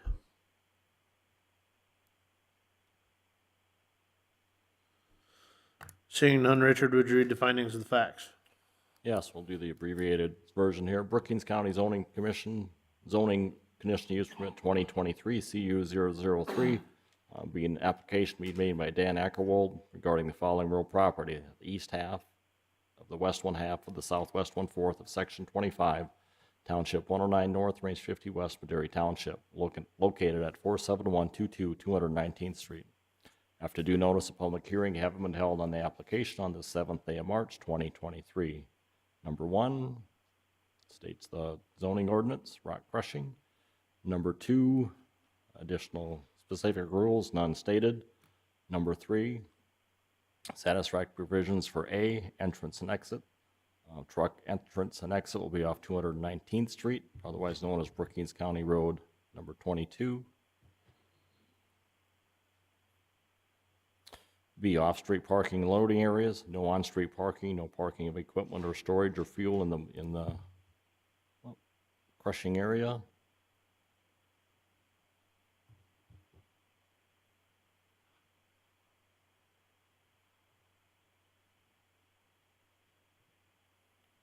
Separate parking lot and storage for fuel, oil, or equipment with containment to be 300 foot away from the crushing areas.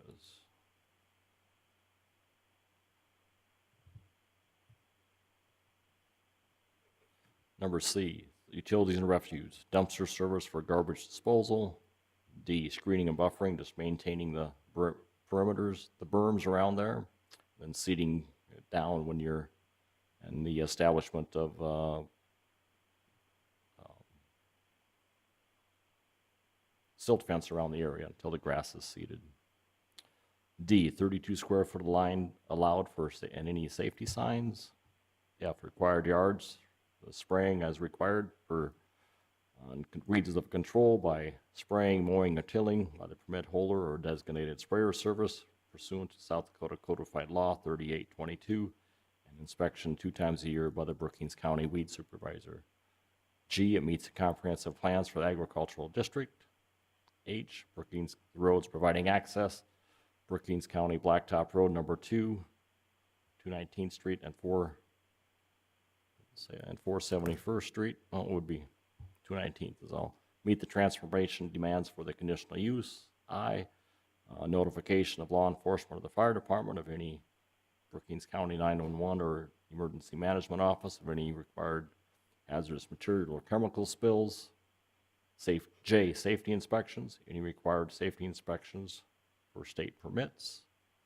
And number 4, additional conditions or setbacks.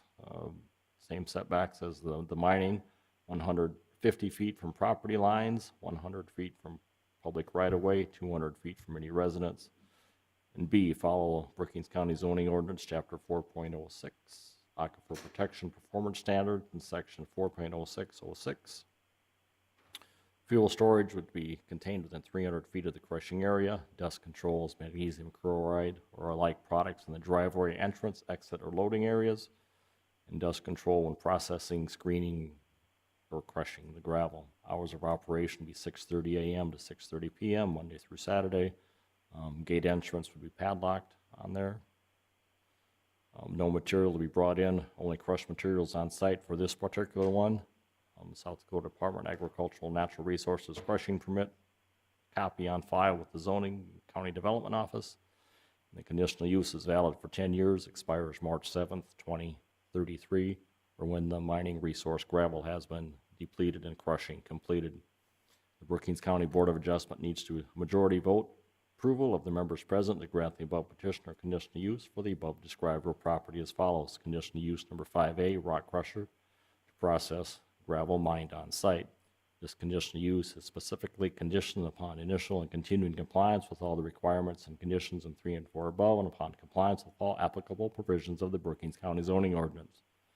If approved, the Brookings County zoning director is authorized to issue required building permits for construction consistent with the requirements of this conditional use permit. If this conditional use permit is not used within 3 years of the date granted, it shall be invalid. Dated the 7th day of March, 2023. Are there any additions or corrections to the findings of facts? Could you go up to 3B? Just scroll up there quick.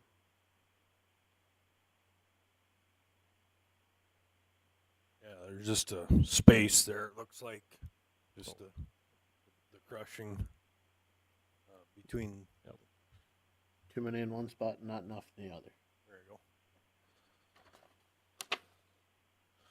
Are there any other additions or corrections to the findings of facts?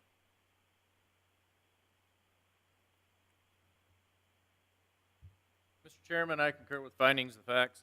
Thank you, Mr. Diedrich. Richard, would you call the vote? Yes, Kleinjohn, Aye. Vanderwall, Aye. Troyan, Aye. Jensen, Yes. Bartley, Aye. Paulson, Aye. Dietrich, Aye. Starhog, Aye. and Ford. Aye. Motion passes. Gentlemen, one other real quick question. I'm sorry, I maybe should have spoken up there. I didn't know, just to be clear, Richard, is there no way to have an addendum made for this permit to encapsulate both those hunks of real estate? Should we refinance that real estate? We have the opportunity to refinance at any time to be able to incorporate the hopeful deal we were looking to make to have both those pieces of real estate be treated as one. You'd have to reapply and then include the other, then we would include the west half of that, so. If you've got things are going good for you, I don't foresee any reason why they would not grant the additional, providing everything is going well for you. That sounds Just good. have to reapply at that time and go from there. Okay, thank you. Don't go too far. Agenda item 2023 CU 007. Dan Ackerwald has made an application 2023 CU 007 to the Brookings County Board of Adjustment for conditional use Article 11, Section 11.01A Agricultural District Conditional Use Number 5A Rock Crushers. The property is described as the east half of the west half of the southwest 1/4 of Section 25, Township 109 North Range 50W, Madera Township, located at 47122 219th Street, Brookings, South Dakota 57006. Is there a motion? So moved. Motion by Diedrich. Second. Second by Kleinjohn. Richard, would you read the staff report? Yes.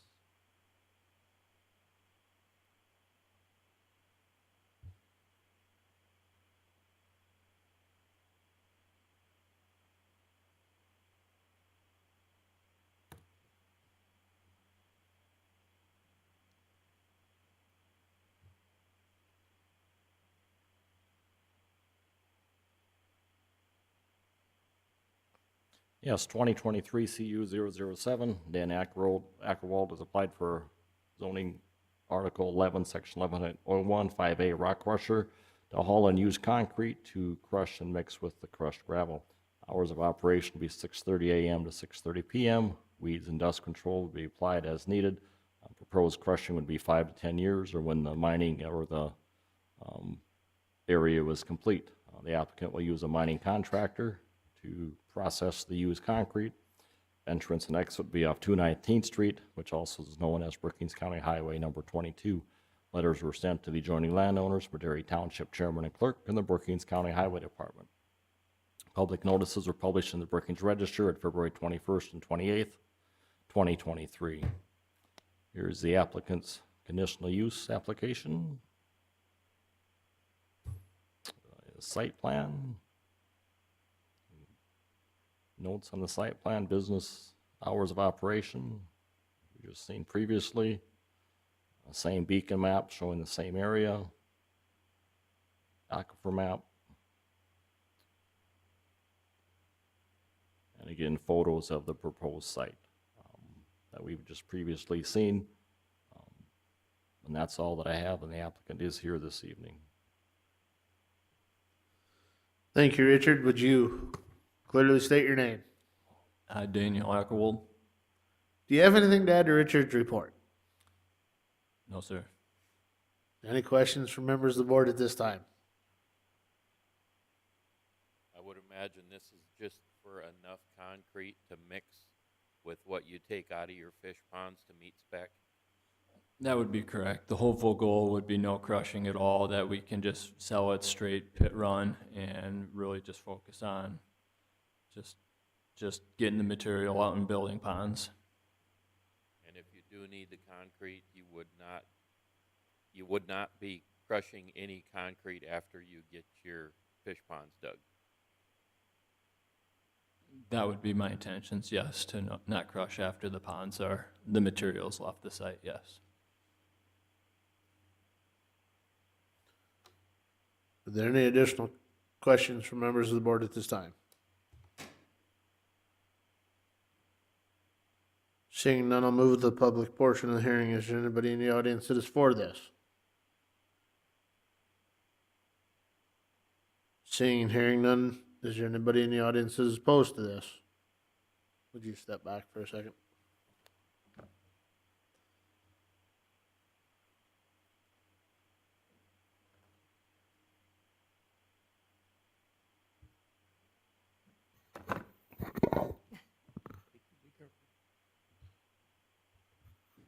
I'm going to help you out this Did time. they have a question? I'm going to help you out this time. You clearly state your name again, please. This is Barb Telkamp. My name is Bob Hill. I'm going to speak for her, if it's all right with the chair. It appeases me.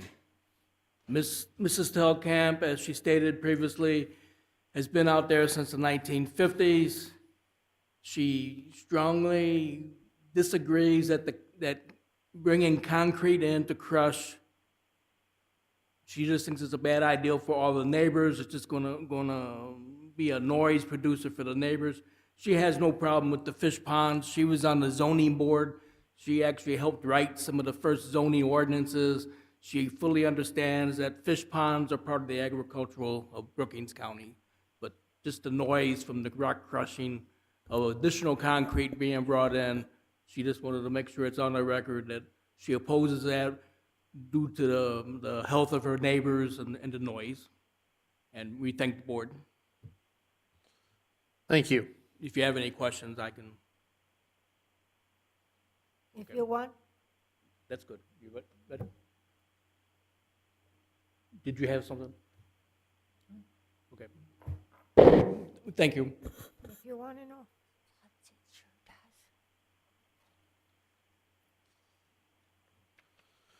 Is there anybody else opposed to this?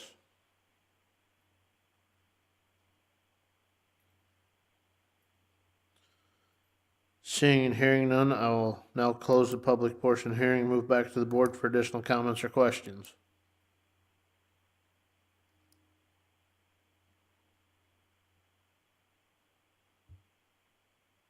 have you done any research on the gravel you have under there?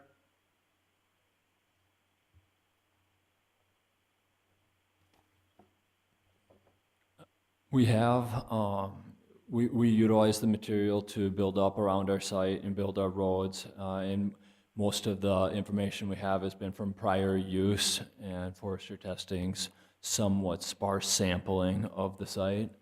But from what I understand, it's met standards and specs to work on roads in the past, but I'm unsure whether that is the case for the majority of the material or not out there.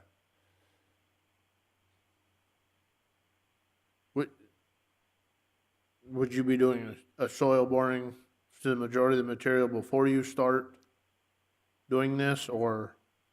I would propose that we just got busy digging and seeing what we have for material in hopes that we don't need to crush. There's been some rock, I don't anticipate us crushing many of the rocks that are out there. The gravel is more of a gravel sand mix.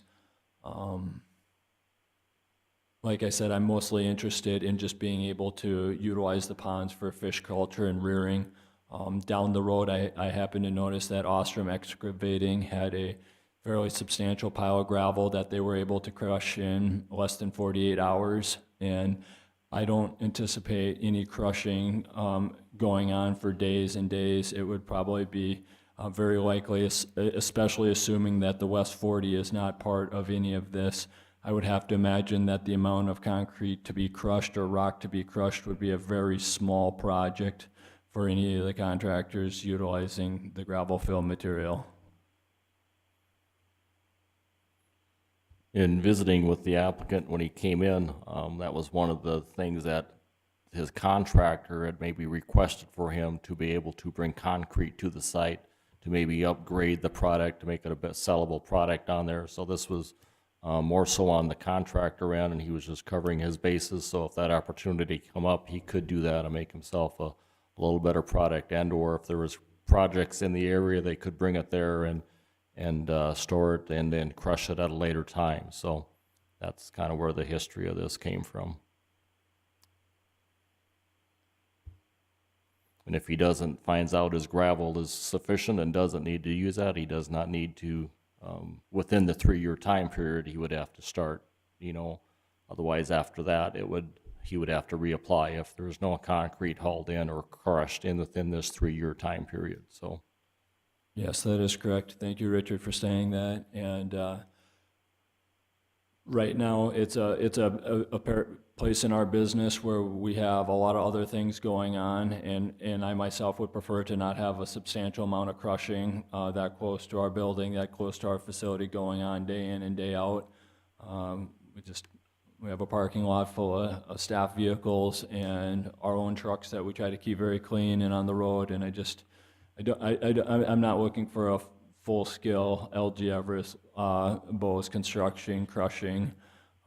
Like Richard said, it was just part of the potential use to see this material move as quickly as possible, so it's not an event that we're still trying to mine the material 10 years from now, hopefully. Okay. Is there any other additional questions from members of the board? Seeing none, Richard, would you read the findings of the facts? Yes, Brookings County Zoning Conditional Use Permit number 2023 CU007. Application being made by Dan Ankerwold regarding the following real property. The east half of the west one half of the southwest 1/4 of section 25, Township 109 North, Range 50 West, Madera Township, located at 41722 219th Street, Brookings, South Dakota. After due notice of public hearing on the application on the 7th day of March 2023. Number 1, Brookings County Ordinance Conditional Use number 5A, rock crusher. Number 2, continued compliance or additional rules, none stated. Number 3, as stated in previously, entrance and exit would be truck entrance and exit would be off 219th Street, which would be Blacktop Road number 22. B, off-street parking and loading areas, no on-street parking allowed, no parking of equipment or storage of fuel or oil in the crushing area.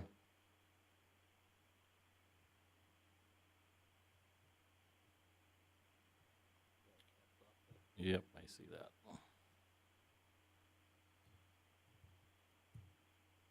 You can look at it 3 times and look right over it. Separate parking lot and storage for fuel, oil, and containment, with the containment to be 300 foot away from this crushing area.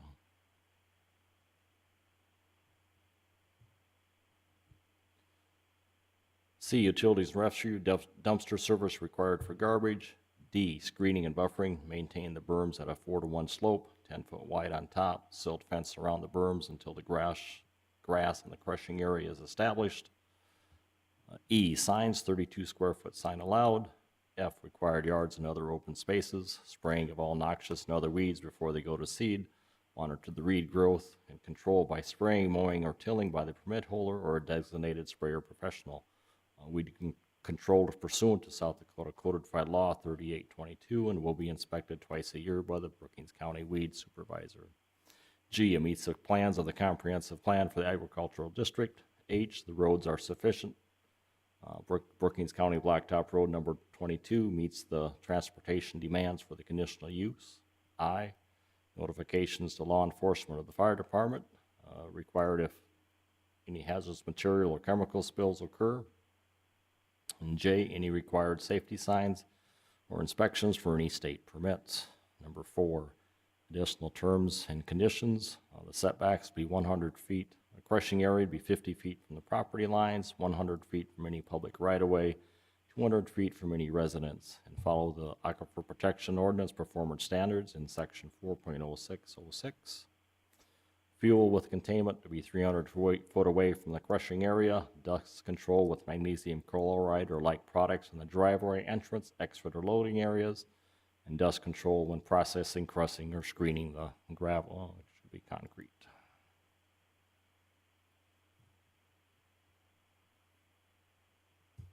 Hours of operation be 6:30 a.m. to 6:30 p.m., Monday through Saturday. Entrance gate would be padlocked. We need to haul in used concrete to be stockpiled and then crushed. South Dakota Department of Agricultural and Natural Resources crushing permit required and a copy on file with the Brookings County Development Office. Conditional use will be valid for 10 years, expiring March 7th, 2033, or when the mining process gravel has been depleted and the crushing. Did you say it was for 3 years? This one? No, this was 10 years.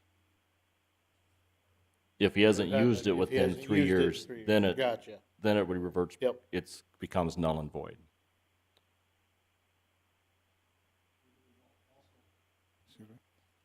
Mr. Chairman, maybe we also should address the issue that no additional gravel can be brought in to mix with the concrete to bring it to grade. Since it's not your interest to crush a lot of concrete. Yeah. I don't know where we would put that in here, probably under H is haul in use concrete to be stockpiled and then crushed. Could we add to that some sort of verbiage that states that no Yes, additional we gravel can- can be hauled in? We can state no other gravel or material may be hauled in to be Okay. crushed. Anybody got a problem with that? You're okay with that? Dan? Yeah, gravel, right, gravel. No sand. additional gravel or fill can be brought in to be processed to meet grade.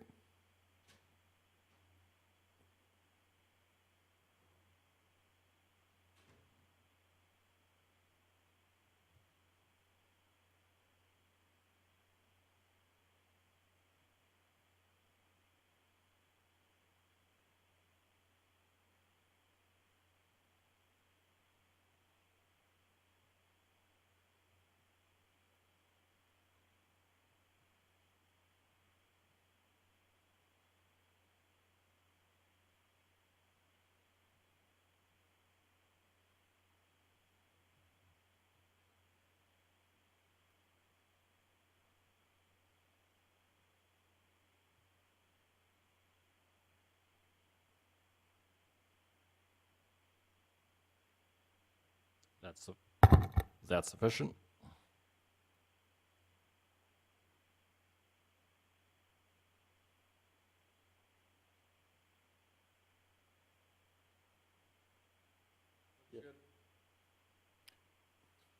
Question on that, exactly how we looked at that verbiage there.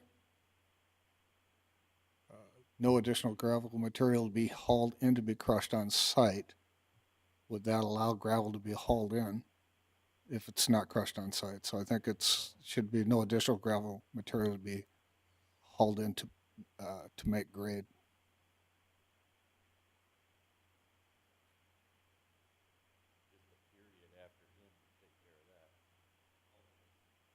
Okay, yeah.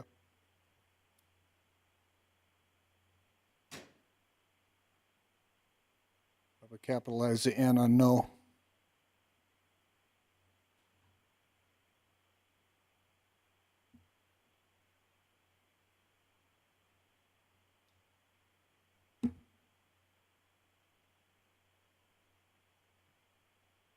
All right, did I read the rest of this here? Nope. Okay. Brookings County Board of Adjustment needs a majority approval of the members present to grant the above petitioners a conditional use for the above describable property as follows. Conditional use number 5A, rock crushers to haul unused concrete to be crushed. This conditional use permit is specifically conditional upon initial and continued compliance with all requirements of the conditions in 3 and 4 above, and upon compliance with all applicable provisions of the Brookings County zoning ordinance. If approved, the Brookings County zoning director is authorized to issue any required building permits for construction consistent with the requirements of this conditional use permit. This conditional use permit is not used within 3 years of the date granted. It shall be invalid. Dated the 7th day of March, 2023. Are there any additions or corrections to the findings of facts? Mr. Chair, I find that this application meets the requirements of the new ordinance we just created, as long as the findings of facts are followed, so I concur with the findings of facts. Thank you, Mr. Bartley. Richard, would you call the vote? Yes. Vanderwall. Aye. Troyan. Aye. Jensen. Yes. Storhog. Aye. Bartley. Aye. Paulson. Aye. Dietrich. Aye. Kleinjohn. Aye. And Ford. Aye. Motion passes. Thank you. Thank you.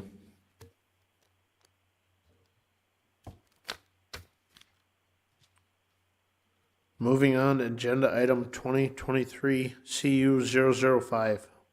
Tom and Joe Davis have made an application 2023 CU005 to Brookings County Board of Adjustment for conditional use, Article 11, Section 11-11.01, A Agricultural District, conditional use number 4, sand, gravel, or quarry operation, mineral exploration, and extraction. The property is described as the northeast 1/4 of the northwest 1/4, excluding the north 470 feet of the west 405 feet thereof, all in Section 36, Township 111, North Range 48W, Sherman Township. Is there a motion? So moved. Motion by Vanderwall. Second. Second by Paulson. Richard, would you read the staff report?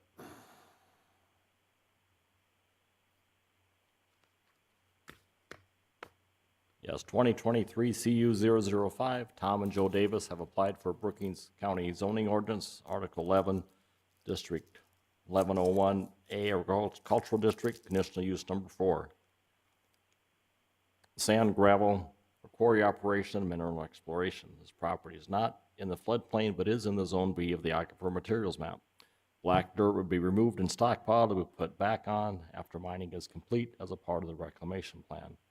A berm would be constructed along the southern edge to prevent runoff in the lower area, and entrance and entrance gates will be padlocked after hours.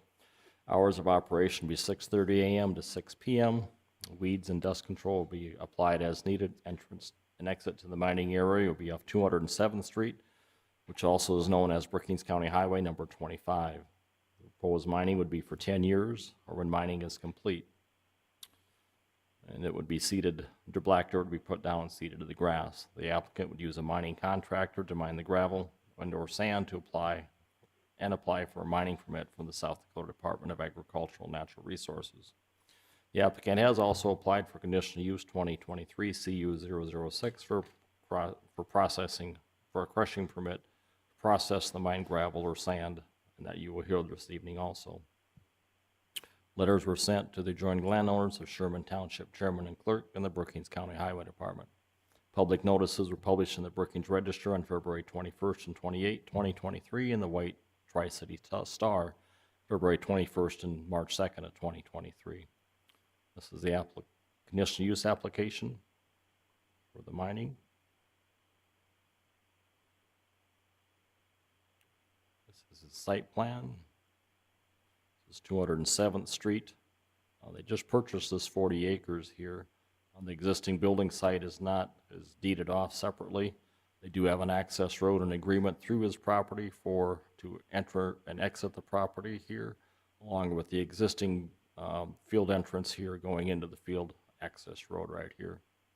There's kind of, as you'll see in the map, this is a ridge right in this area. They do farm on this side over here and over here below the ridge. There is a few acres that is farmed on there. As shown, like I just mentioned, here is the beacon map. This is the building site that was split off that is not part of their property. This is where the existing driveway is right here. This is where the other access easement that they have, and they have used that in the past. The previous owner did do some own mining for his own. This is the ridge right here that they would mine the gravel and the sand off of. This down here is the berm area I was talking. This is in the floodplain and in the zone B of the aquifer protection area. So there would need to be a little bit of sediment and erosion control down in this area. Up here it gets pretty flat off of the ridge, so I don't know if that would be needed there, but if it required, they would be required to put it there also. This is just the aquifer materials map showing all of them. This is the creek coming through here and just back through there. This is 50 to 100 feet shows of the sand and gravel materials, so where that is. This is just pictures of the area.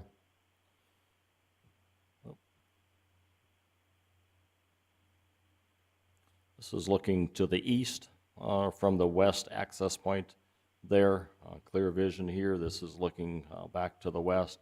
There's a slight hill back up here, but there was plenty of sight distance there off of that closest access road. So this is the access road right here, that private access road they have an agreement with, existing driveway, and goes down the side of the buildings down here. It comes down. This is the part of that ridge or mining area that will be working on.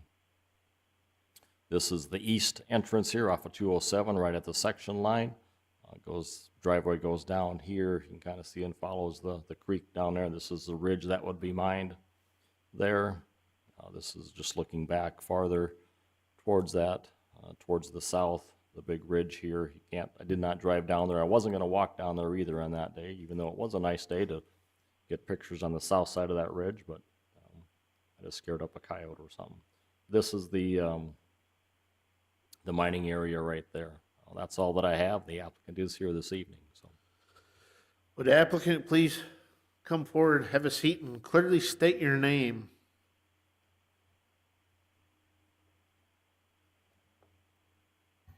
Good evening, Tom Davis. Tom Sturzinger. I would like to add that in the top picture there on my left-hand side is where we will have to come out because the landowner of the acreage that we didn't buy has changed his mind since we talked to him about mining.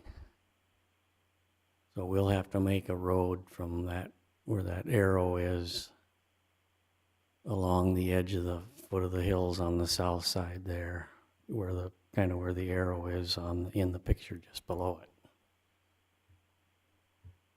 I did go and talk to all the landowners in the area. I had a long conversation with the Western Area Power Administration.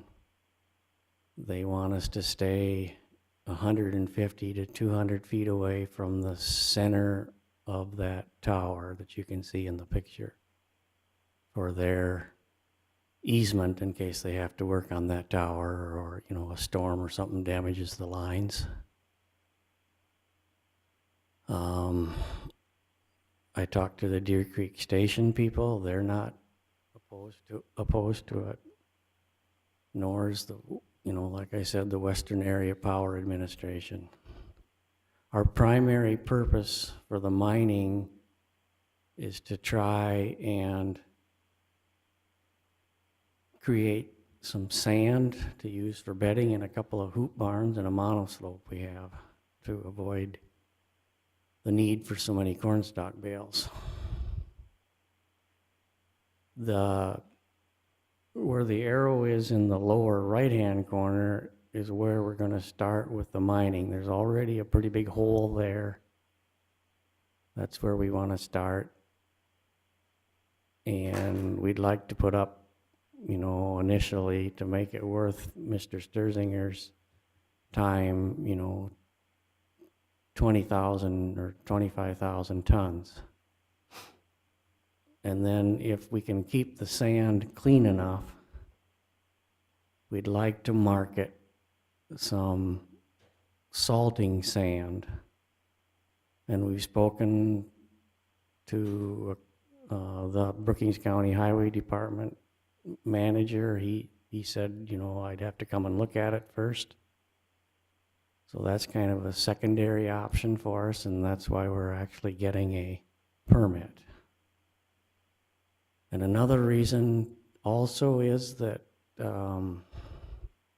there's another power line in the works there, going to be built from the starting point from the Western Area Power Administration, which is basically just to the straight north of there.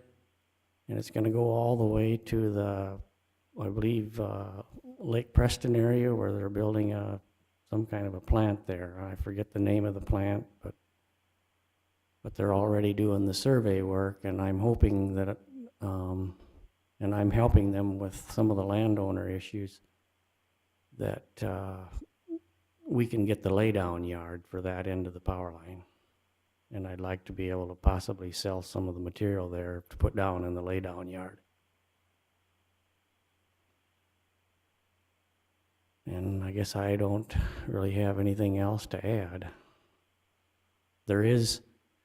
We've been farming that land for the last 25, 30 years. The tillable, I think it's 8.9 acres, mostly up on top of the hill there. There's kind of a flat area there, but it's a real pain in the you-know-what, because most places there's room for maybe one round with a 24-row planter, and down in the bottom there, there's room for about 3 passes.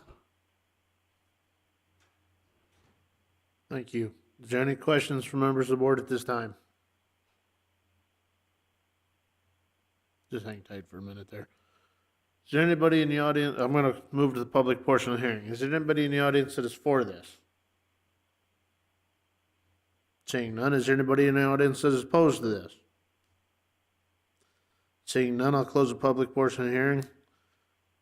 Move back to the board for additional questions or comments. Pretty simple, everybody's got her. Seeing none, Richard would read the findings of fact. Yes, Brookings County Zoning Conditional Use Permit 2023 CU 005. Brookings County Zoning Commission, acting as the Brookings County Board of Adjustment, copy the application being made by Tom and Joe Davis regarding the following real property: the northeast 1/4 of the northwest 1/4, except the north 470 feet of the west 405 feet thereof, all in Section 36, Township 111 North, Range 48 West, Sherman Township. After due notice, public hearing having been held on the 7th day of March 2023. Number 1, conditional use permit. Number 4, gravel mining. Number 2, no, not applicable. Number 3, entrance and exit would be both on Brookings County Blacktop Road number 8, which also is known as 207th Street. B, off-street parking and loading areas, no on-street parking, no parking of equipment, fuel or storage or oil in the mining area, separate parking lot and storage area for fuel, oil, and containment to be 300 foot away from the mined or actively mined areas. C, dumpster service, you anticipate having when you're gonna be mining out there, do you have your own dumpster you'll have out there, or take care of your own garbage when you be there? Okay. D, berm and silt fence along the waterway in the creek in the mining area. E, signs, 32 square foot of sign allowed, and any required safety signs. F, required yards and open spaces, spraying of all noxious weeds or other weeds before they go to seed. Monitor weed growth control by spraying, mowing, or tilling by the permit holder or designated spray professional. And weed control is pursuant to South Dakota Codified Law 38, number 22. And then the site will be inspected 2 times for weed growth and control by the Brookings County Weed Supervisor. G, comprehensive plan met for the agricultural district. H, Brookings County Blacktop Road number 8, AK, otherwise known as 207th Street, meets the transportation demands of the conditional use. I, notifications to law enforcement of the fire department, if any, Brookings County 911 or emergency management of any hazardous materials or chemical spills. J, safety inspections, any required safety inspections for state permits. And number 4, additional special conditions or safeguards. A, mining setbacks would be 50 feet from the property lines, 100 feet setback from any public right-of-way, 200 foot back from any residence. B, follow the Brookings County Chapter 4.06 Aquifer Protection Performance Standards in Section 4.0606. Fuel storage with containment be 300 foot away from any mined or actively mined areas. Dust control such as magnesium chloride or other like products on the driveway, entrance, exits, or loading areas as required. And dust control when processing, crushing, or screening the gravel. The hours of operation be 6 a.m. to 6 p.m. Monday through Saturday, and the entrance gates would be padlocked. I, folding truck entering signs would be installed on Brookings County Blacktop Road number 8, 207th Street, east and west of the mining entrance and exit, and signs to be ordered and installed through the Brookings County Highway Department, and signs to be displayed when hauling out of the pit. J, South Dakota Department of Agriculture and Natural Resources mining permit required, and a copy on file with the Brookings County Development Office. Reclamation plan, mined area to be leveled off and black dirt that was removed be put back on and restored for grassland. And L, conditional use is valid for 10 years, expires March 7th, 2033, or when the mining material, the gravel, is depleted. Brookings County Board of Adjustment needs a majority approval of the members present to grant the above petitioner a conditional use permit for the above described real property as follows. Conditional use number 4, mine gravel. This conditional use permit is specifically conditioned upon initial and continued with compliance with all the requirements and conditions in 3 and 4 above, upon compliance with all applicable provisions of the Brookings County zoning ordinance. If approved, the Brookings County zoning director is authorized to issue any required building permits for construction consistent with the requirements of this conditional use. If this conditional use permit is not used with 3 years of the date granted, it shall be invalid. Dated the 7th day of March, 2023. Are there any additions or corrections to the findings of facts? Just a quick question. Does WAPA have an easement for that 150 feet from the center of the tower? Well, they have an access easement, but they don't. I asked him today how much it was or how far I needed to stay back, and he said, well, if you stay back 150 feet, we'd be happy with it. And I said, well, as big as the equipment gets nowadays, I said, I think you need 200. And he said, well, that's okay then. Which would you prefer? I would prefer the 200. Well, Matt, could I condition that it? And I'd like to see that written in there because nobody lives forever. And Right. I agree. I think it'd be appropriate to put that as a condition. It'd be 200 feet from the center line of the tower.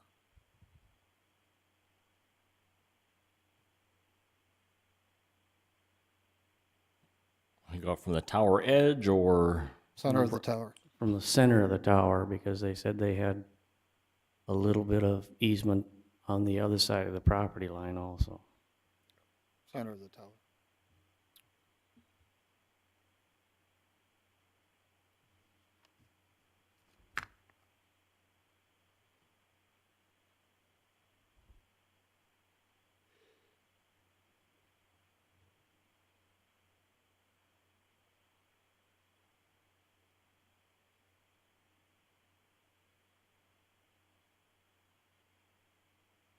And this property, with, we're talking about the grandfather of the person we bought the land from has made holes all over that 35 acres with a payloader hauling pit run out of there for from 2000, and he died in 2006, I think, prior for about 50 years. So there's just holes everywhere, there's garbage dumped everywhere, and I hope to clean it up.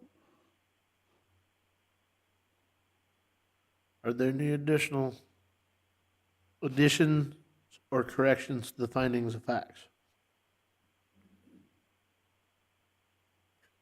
Mr. Chairman, I'm going to do this again, so let's see if I can get it right this time. Looks like the application meets the requirements of the newly revised ordinance as long as the findings of facts are followed, so I concur with the findings of fact. Thank you, Mr. Bartley. Richard, would you call the vote? Yes, Troyan. Aye. Storhog. Aye. Jensen. Yes. Bartley. Aye. Paulson. Aye. Dietrich. Aye. Kleinjohn. Aye. Vanderwall. Aye. And Ford. Aye. Motion passes. Moving on, agenda item 2023 CU006. Tom and Joe Davis have made an application 2023 CU006 to the Brookings County Board of Adjustment for conditional use. Article 11, Section 11.01A, Agricultural District Conditional Use Number 5A, rock crushers.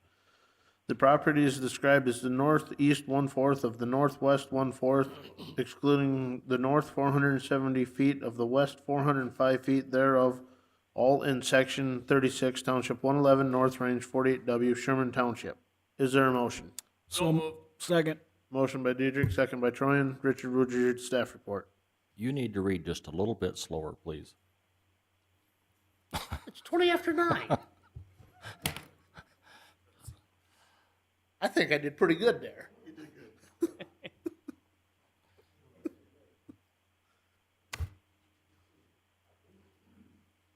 I hate reading legals.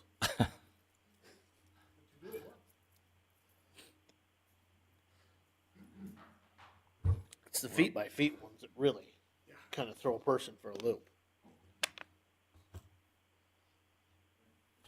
All right, 2023 crushing permit CU006, or conditional use permit CU006.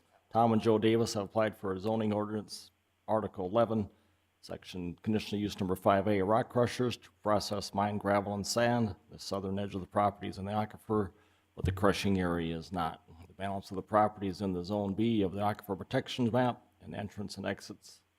Gates will be padlocked after hours, and the hours of operation will be 6:30 a.m. to 6:30 p.m. Dust control would be applied as needed. Entrance and exits. They no longer have a private access off of to access 207th Street. They would use the existing driveway to Blacktop Road number 25. The proposed crushing would be for 10 years, or when the crushing is complete. The crushing area, the black dirt would be put back on, and the area would be seeded down the grass. And the applicant would be using a crushing contractor to process the sand or gravel, and would need to get a permit from South Dakota Department of Agricultural and Natural Resources. And the application did apply. You just approved the mining permit for conditional use number 5 that we just heard, and adjoining landowners were sent letters along with the Sherman Township Chairman and Clerk and the Brookings County Highway Department. Public notices were published in the Brookings Register on February 21st and 28th, and the White Tri-City Star on February 23rd and March 2nd. Here's the conditional use for the screening and crushing. Same site map showing the area. They would set up the crusher close proximity to the actively mined areas on there. Same thing would apply working on the ridge right here. They would still need to be out of this area and have a berm at the lower area towards the creek. This shows the aquifer materials map, and just showing the Highway 25 going east of there and west. Access to the property just shows the mining crushing areas, and that's all that I have when the applicant is here this evening. Would you please clearly state your name into the mic? Tom Davis. Tom Sturzinger. You got anything to add to Richard's report for this one? I would ask Mr. Sturzinger to speak about how long he thinks it, will be active in there as far as the length of time of actually putting up that much material. For 20,000 ton, I suppose it'd take 2 weeks. Simple. Any questions from members of the board? Seeing none, I'll move to the public portion of the hearing. Is there anybody in the audience that is for this? Seeing and hearing none, is there anybody in the audience that is opposed to this? Seeing and hearing none, I will now close the public portion of the hearing. Is there additional comments or questions from members of the board? Seeing and hearing none, Richard, would you read the findings of the facts? Yes, Brookings County zoning conditional use permit 2023 CU 006. Application being made by Tom and Joe Davis regarding the following real property. Northeast 1/4 of the northwest 1/4, except the north 470 feet of the west 405 feet thereof, all in section 36. Township 111 North, Range 48 West, Sherman Township.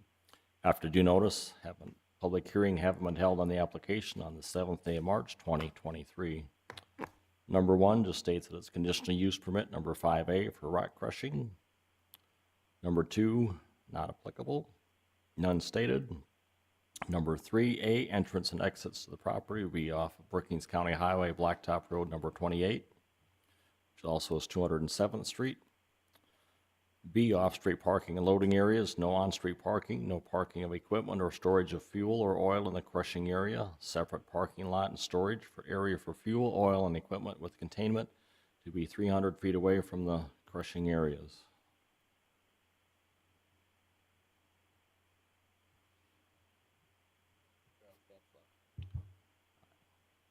I think I'd catch that by now.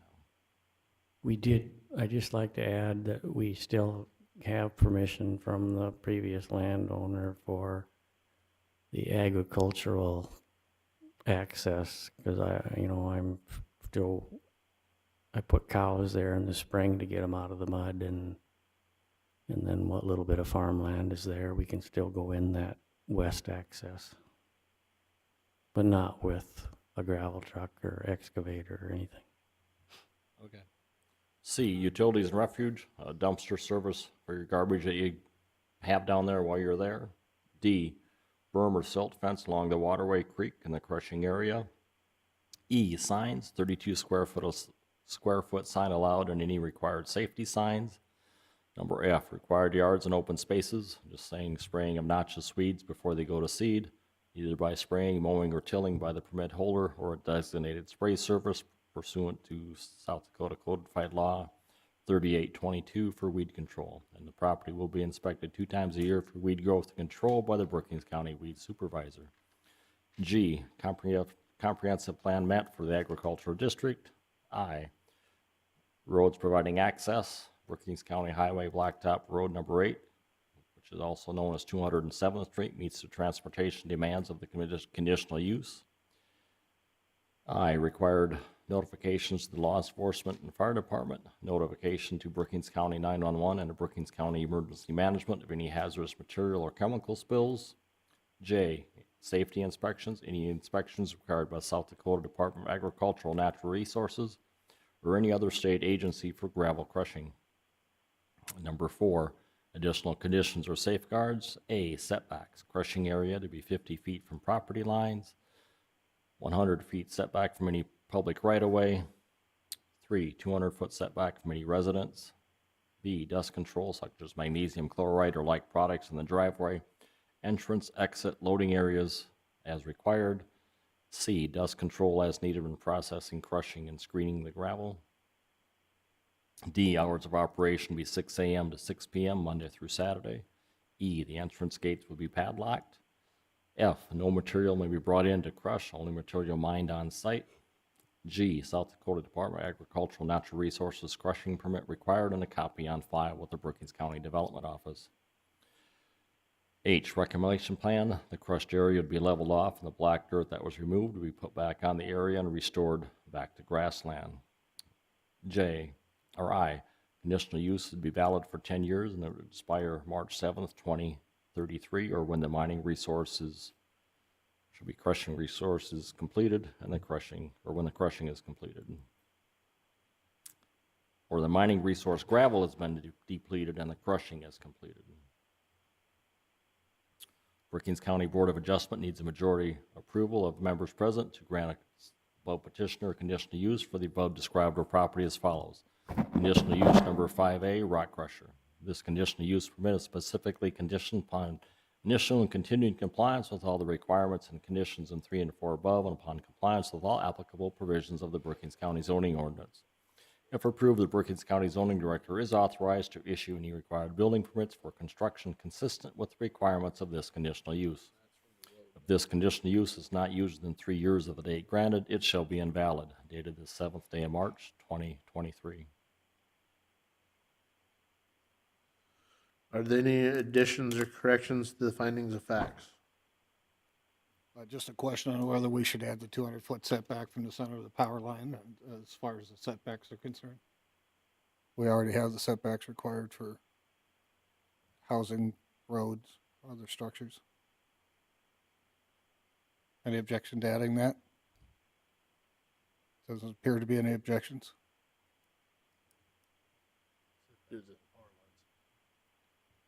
Same as the other. I have no objection to putting that in there. Thank you.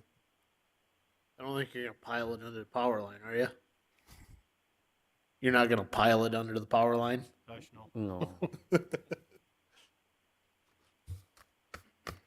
The permits are partially done out at the state level.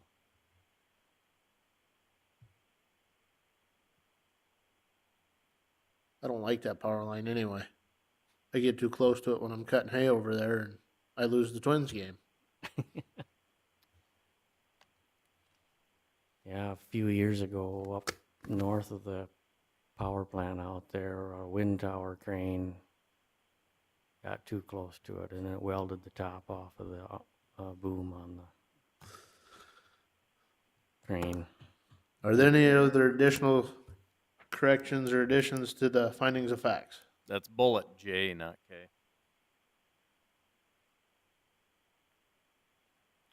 Go back to that eye doctor. I was just having to have her redo my prescription she just gave me. Are there any other additions or corrections? Mr. Chairman, it looks like the application meets the requirements of the new ordinance as long as the findings of the facts are followed. Thank you, Mr. Diedrich. Richard, would you call a vote? Yes, Jensen, Yes. Bartley, Aye. Paulson, Aye. Dietrich, Aye. Kleinjohn, Aye. Vanderwall, Aye. Troyan, Aye. Storhog, Aye. and Ford. Aye. Motion passes. Thank you, gentlemen. Thank you. Thank you.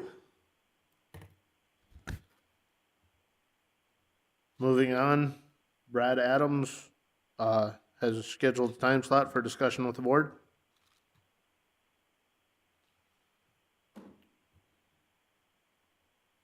Would you gentlemen state your name into the mic, please?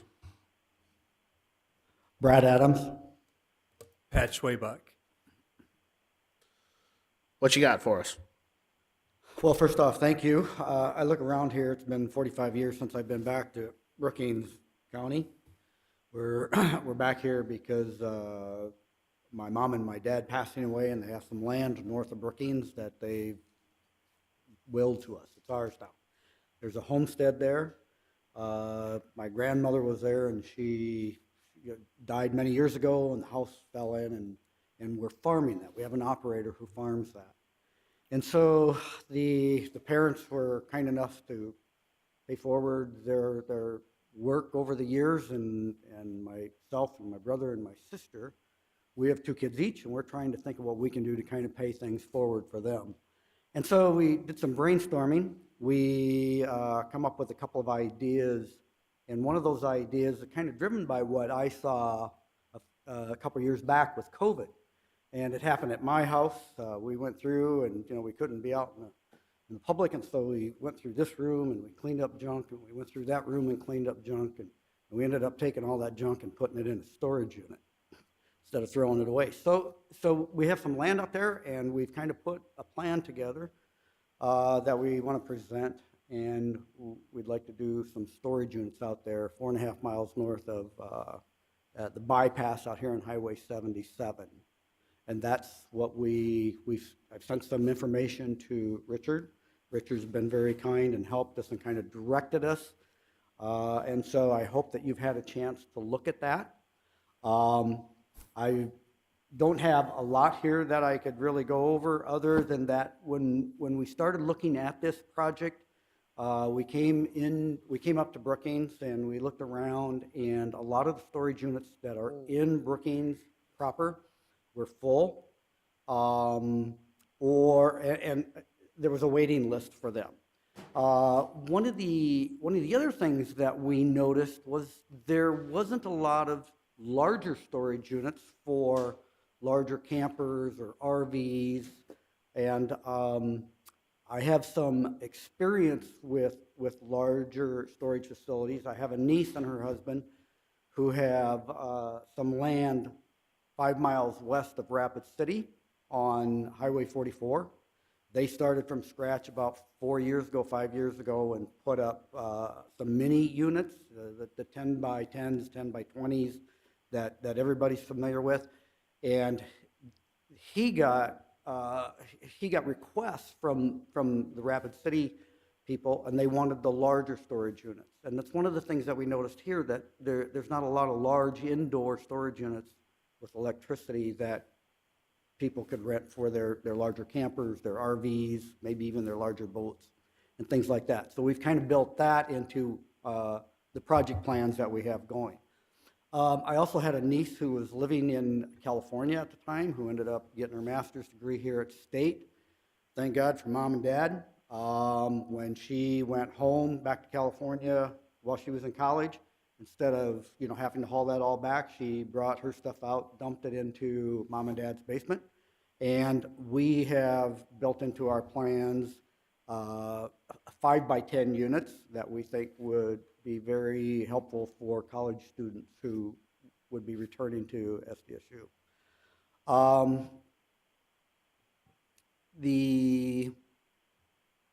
The other thing, again, that I think, and my brother and I have talked about this a lot, is that we think it's kind of a win for the city of Brookings. I think it would offer them smaller units, larger units, electricity. And so we're presenting that to you for your consideration. And we've also, I should say, I'd be remiss if I didn't say that we've gone as far as to engage an engineering firm to kind of look at the land for us. So if there's any questions on the waterways, we could get those answers tonight. So anyway, that's what we're trying to accomplish. I have a lot to learn yet, but like I said, with my niece and her husband and what they've done, we've gotten some really good ideas, and we do have some more detailed plans about what how big the buildings would be, and how we would do the cement, and how we do the security, things like that. So I guess if you have some questions of me.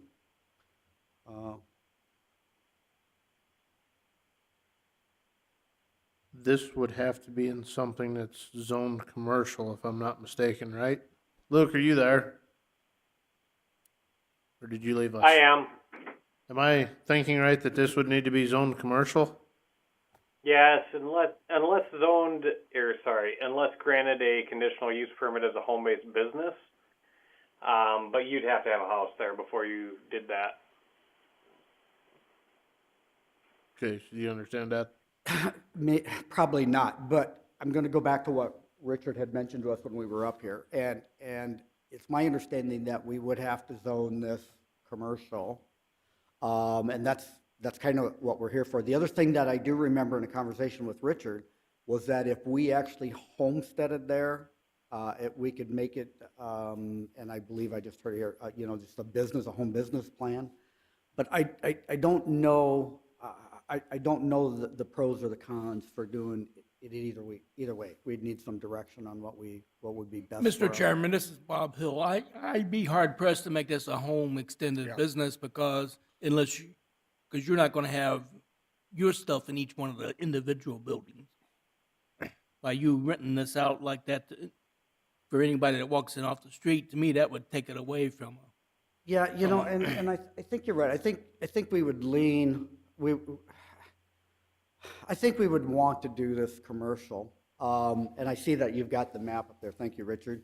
And I do have an old picture here that we found as we were going through the folks' place here this week, getting it cleaned up and ready to sell here in town, of that homestead. We would really have to capture about I think it's 5.5 acres of ag land from our operator to the south, which is to my left would be to your left when you look at that. We have spoken to our operator, and we have an operator out there. You might know him. It's Joel Ripley. And we've kind of built plans into this with a chain link fence, 6-foot chain link fence. We would have gates strategically placed around the area that would allow us to have snow removal. We would, I don't know, from the fence to the property line, I think we have 25 or 50 feet where we would have land to put our snow. If the family ever decides to sell that ag land down the road, then this would stay in our family.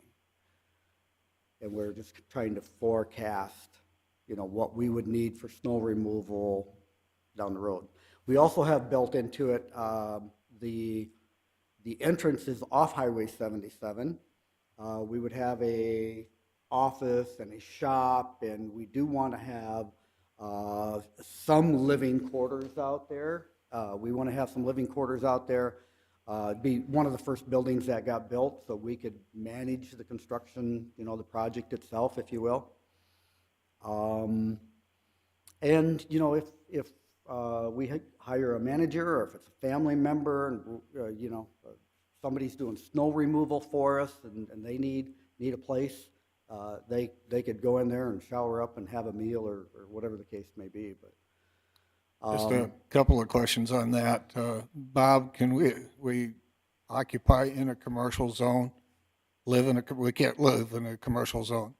I don't believe the ordinance allows it. I didn't think so. Okay. So that probably makes that mute at this point. If you go commercial, Sure. You're not going to be able to have a residence on there.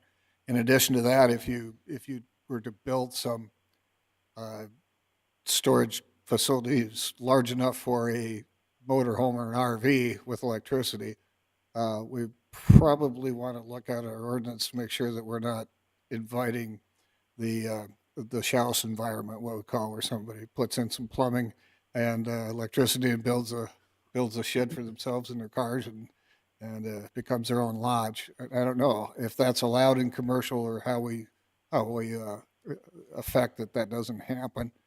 I like the idea, I like the plan, and you're apparently going to look at it in phases. Would that be appropriate? Yeah, so we would build this out in phases. I mean, there's one, we own the land, so we don't have to buy the land. Right. Two, I didn't mention anything about the outside storage that we would have around the perimeter, just inside the fence, and they're kind of slotted out. Again, a couple of different sizes to accommodate different needs.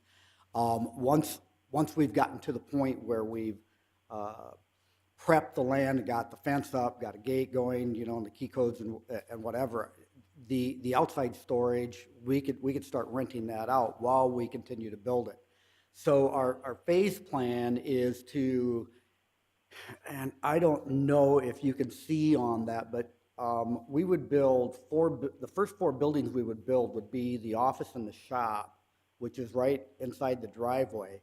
And then if you go to the north, we would build the first 3 buildings, the first 2 buildings that you see right there, and then just To the south of the shop, those storage units are, it's covered storage. There'd be no door on it. It's just 3 walls with a roof, so if somebody wants to back something in there and not have electricity.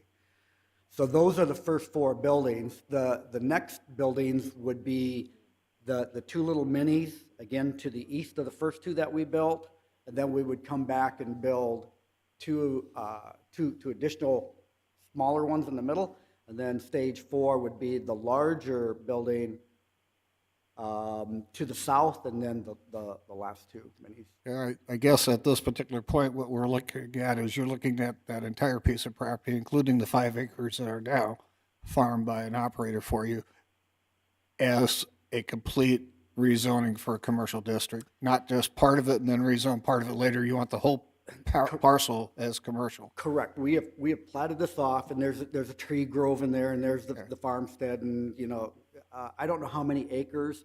Our operator has actually come in where there were a couple of barns, and our operator has come in and he's tilled that and he's farming that right now. Right. But I guess what I'm going to ask Robert, just there's a lot of other things up in the air Sure, as far sure. as your plan is concerned. I understand that, and a lot of possibilities as we look at rezoning this large piece that he's got squared out here. Are we going to do it all commercial and still allow agricultural farming on it, or is that and the ag portion of it is now just commercial if it's in a phased process? Yeah, I don't think the agricultural part would Not a problem. not be a problem. Okay. If that's not a problem, then the next issue for us to decide is, do we want a commercial piece of property on Highway 77 north of town? Technically, it's not off the interstate where our commercial zone transition areas are. I mean, that's really the question we have, is the site and the location, not necessarily what you intend to build there. Obviously, it makes a difference if we're going to make it commercial, but it can change somewhere else down the line. Commercial allows a lot of different uses, so I don't know how we can narrow that down except for a conditional use on a commercial property, right? Well, we'd have to research our zoning ordinance and make sure commercial storage is one of the things allowed in it. All right, and then this is in the joint jurisdiction area? No, 4.5 It's just south- miles north. North of the joint jurisdictional area right 3/4 now, mile. as it currently exists. Okay, so I guess there's a lot of things we need to do, and I appreciate the proposal. I don't have a yes or no on it, because obviously If you we could all get have to Luke, decide. I think but- Luke in the first district experience might have some input on something. Let's ask for Luke's input on this. Thank you. Thanks for the chance. As you're aware, I helped out with the production of land use plan when you went through this process here several years ago. A couple of the points within the land use plan address locational criteria for rezoning property to commercial, and then also some general information as well. So one of the things that I want to point out is that if the property were to be rezoned to commercial, one of the things that you have to point out for a specific use is that that use is not something that could be accommodated within city limits. So even if the property is rezoned to commercial, that's one of the hurdles that would have to be jumped. I don't love getting too deep into this, given that we don't have a formal application in front of us, but that's one of the hurdles that would have to be jumped for commercial storage. And as Mr. Hill pointed out, we'd have to double check whether or not it's even an ask that can be made in the zoning ordinance. The second point you would have to make as a planning commission is why this specific property meets the criteria to be rezoned to commercial, just because it's adjacent to Highway 77, and if you feel like that's the sort of thing that should go on up and down Highway 77, because if this happens in this spot on Highway 77, you've got to identify what's different about this versus somewhere else. So those are the couple of points you'll need to keep in mind if a request does come in to rezone this property. Thanks. Thanks, Luke. Probably doesn't give you a whole lot to go on, but at the same time, it doesn't give us a lot to go on either, without doing further research in how we could approve or disapprove of this type of a project. Yeah, so couple points from my perspective, and as I mentioned earlier, we don't know what the rules and regulations are. I mean, what we've gotten from Richard, and he's been very helpful. With the information that we got, and again, with the land that we have, I have talked to a couple of bankers, and one of the things that makes this feasible for us is the fact that we own the land. We don't have to go out and buy the land. But neither here nor there. We had this came up as an idea. We knew that we had to present it, and we have to learn along the way. Now, I just learned here that, there might be something that you might have to look at as well, but we're gonna have to take some guidance from you as to whether or not, this can actually happen. Can we actually request and move forward with this? If there are some bylaws in Brookings County that is not going to allow this to happen, then I'm not here to waste your time or my time. But this was something, again, that we took a look. It looked like the city of Brookings needed something like this. Looked like we could offer it. And the bigger picture of this is that we would have something that my two kids and my brother's two kids and my sister's two kids could have from us when we're gone. Anyway. Mr. Chairman, if I could, if you could give us until Friday, give us time to take a look at it, all of our stuff in detail. We understand what your plan is now. Okay. Give us a couple days, let us look at the ordinances and everything, and as a staff, administrative staff, we can take a look at it and give you a general idea. Like Richard works for me. He does a good job, but it's a bigger picture sometimes Sure, than sure. just. I think that's all we can ask for. Again, like I said, I didn't know what to expect when we came here. Our binder of regulations is 5 inches thick, so it could take us a little bit to figure it out, but we'll get you an answer whether or not you should keep pursuing it or look for other things. I mean, right now, I don't think it's gonna fit the comprehensive use or be rezoned, but Richard's got his book and he might come up with something better for you. Okay. Yeah, Mr. Chair, this is Luke again. I just kind of want to point out and not to say that even these areas are best fit for rezoning property to commercial, but your land use plan indicates that to rezone property, it should be in what's called a area of development transition.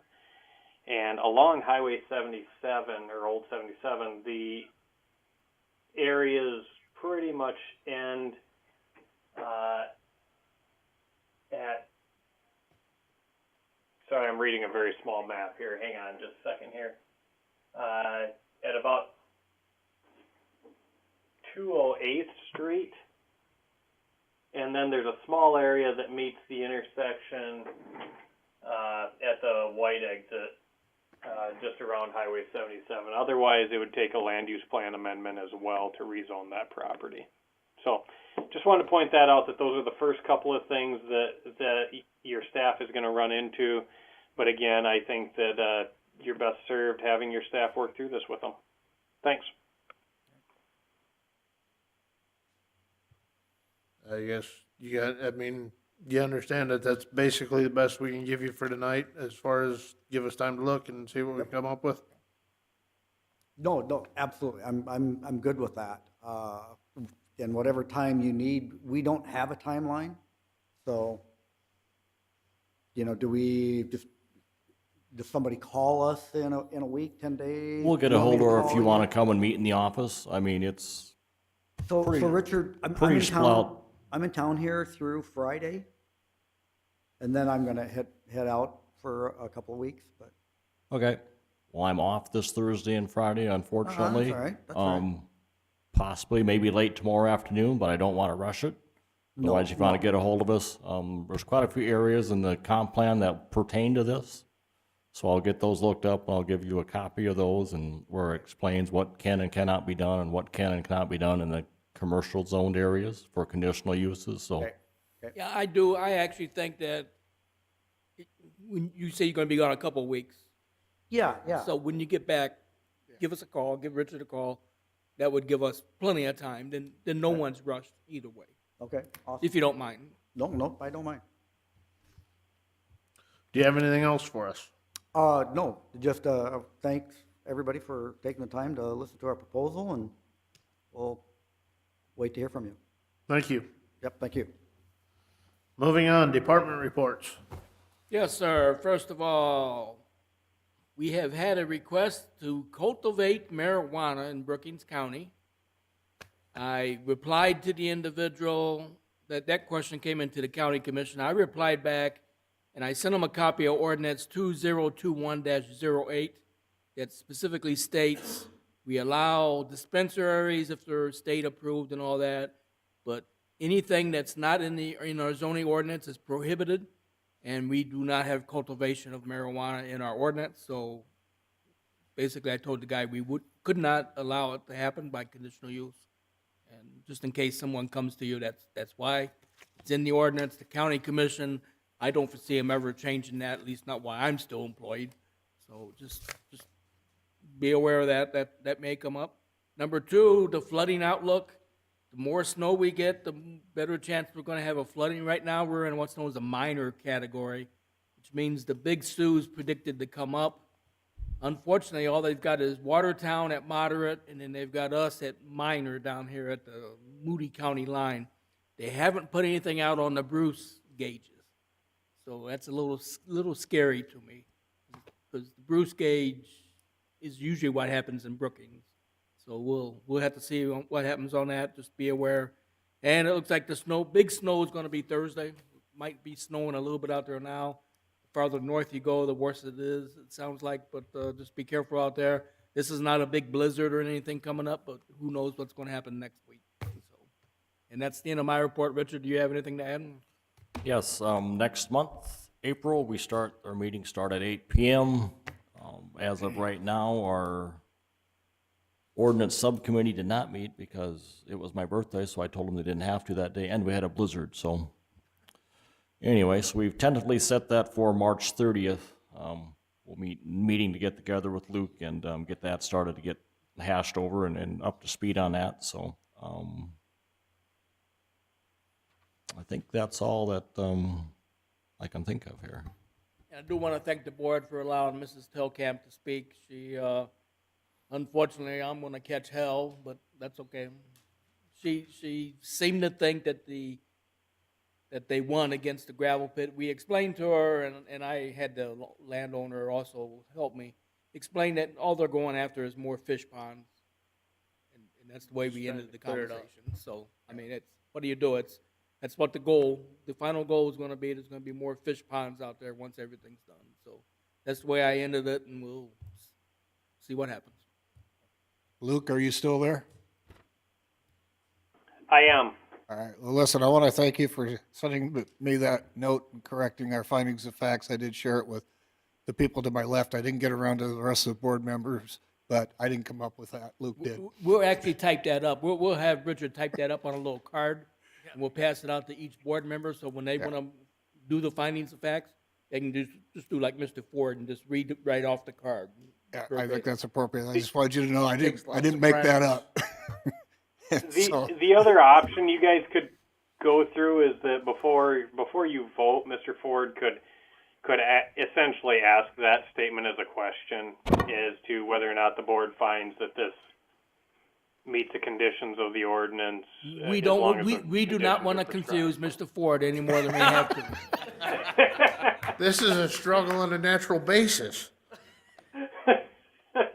You're right. You know what? Just hand out the cards. And also, we will get each one of you a copy of the updated joint jurisdiction ordinance. You have that for your book. We're getting that copies made, and got some corrections or some wording to add to the zoning map on the corner. So as soon as we get that, we'll pass those out at the next meeting, and so you can add those for the updated joint jurisdictional ordinance. So And that's all that I have. Is there any need for an executive session? Is there a motion to adjourn? So moved. Motion by Diedrich, Second. second by Vanderwall. All in favor? Meeting adjourned.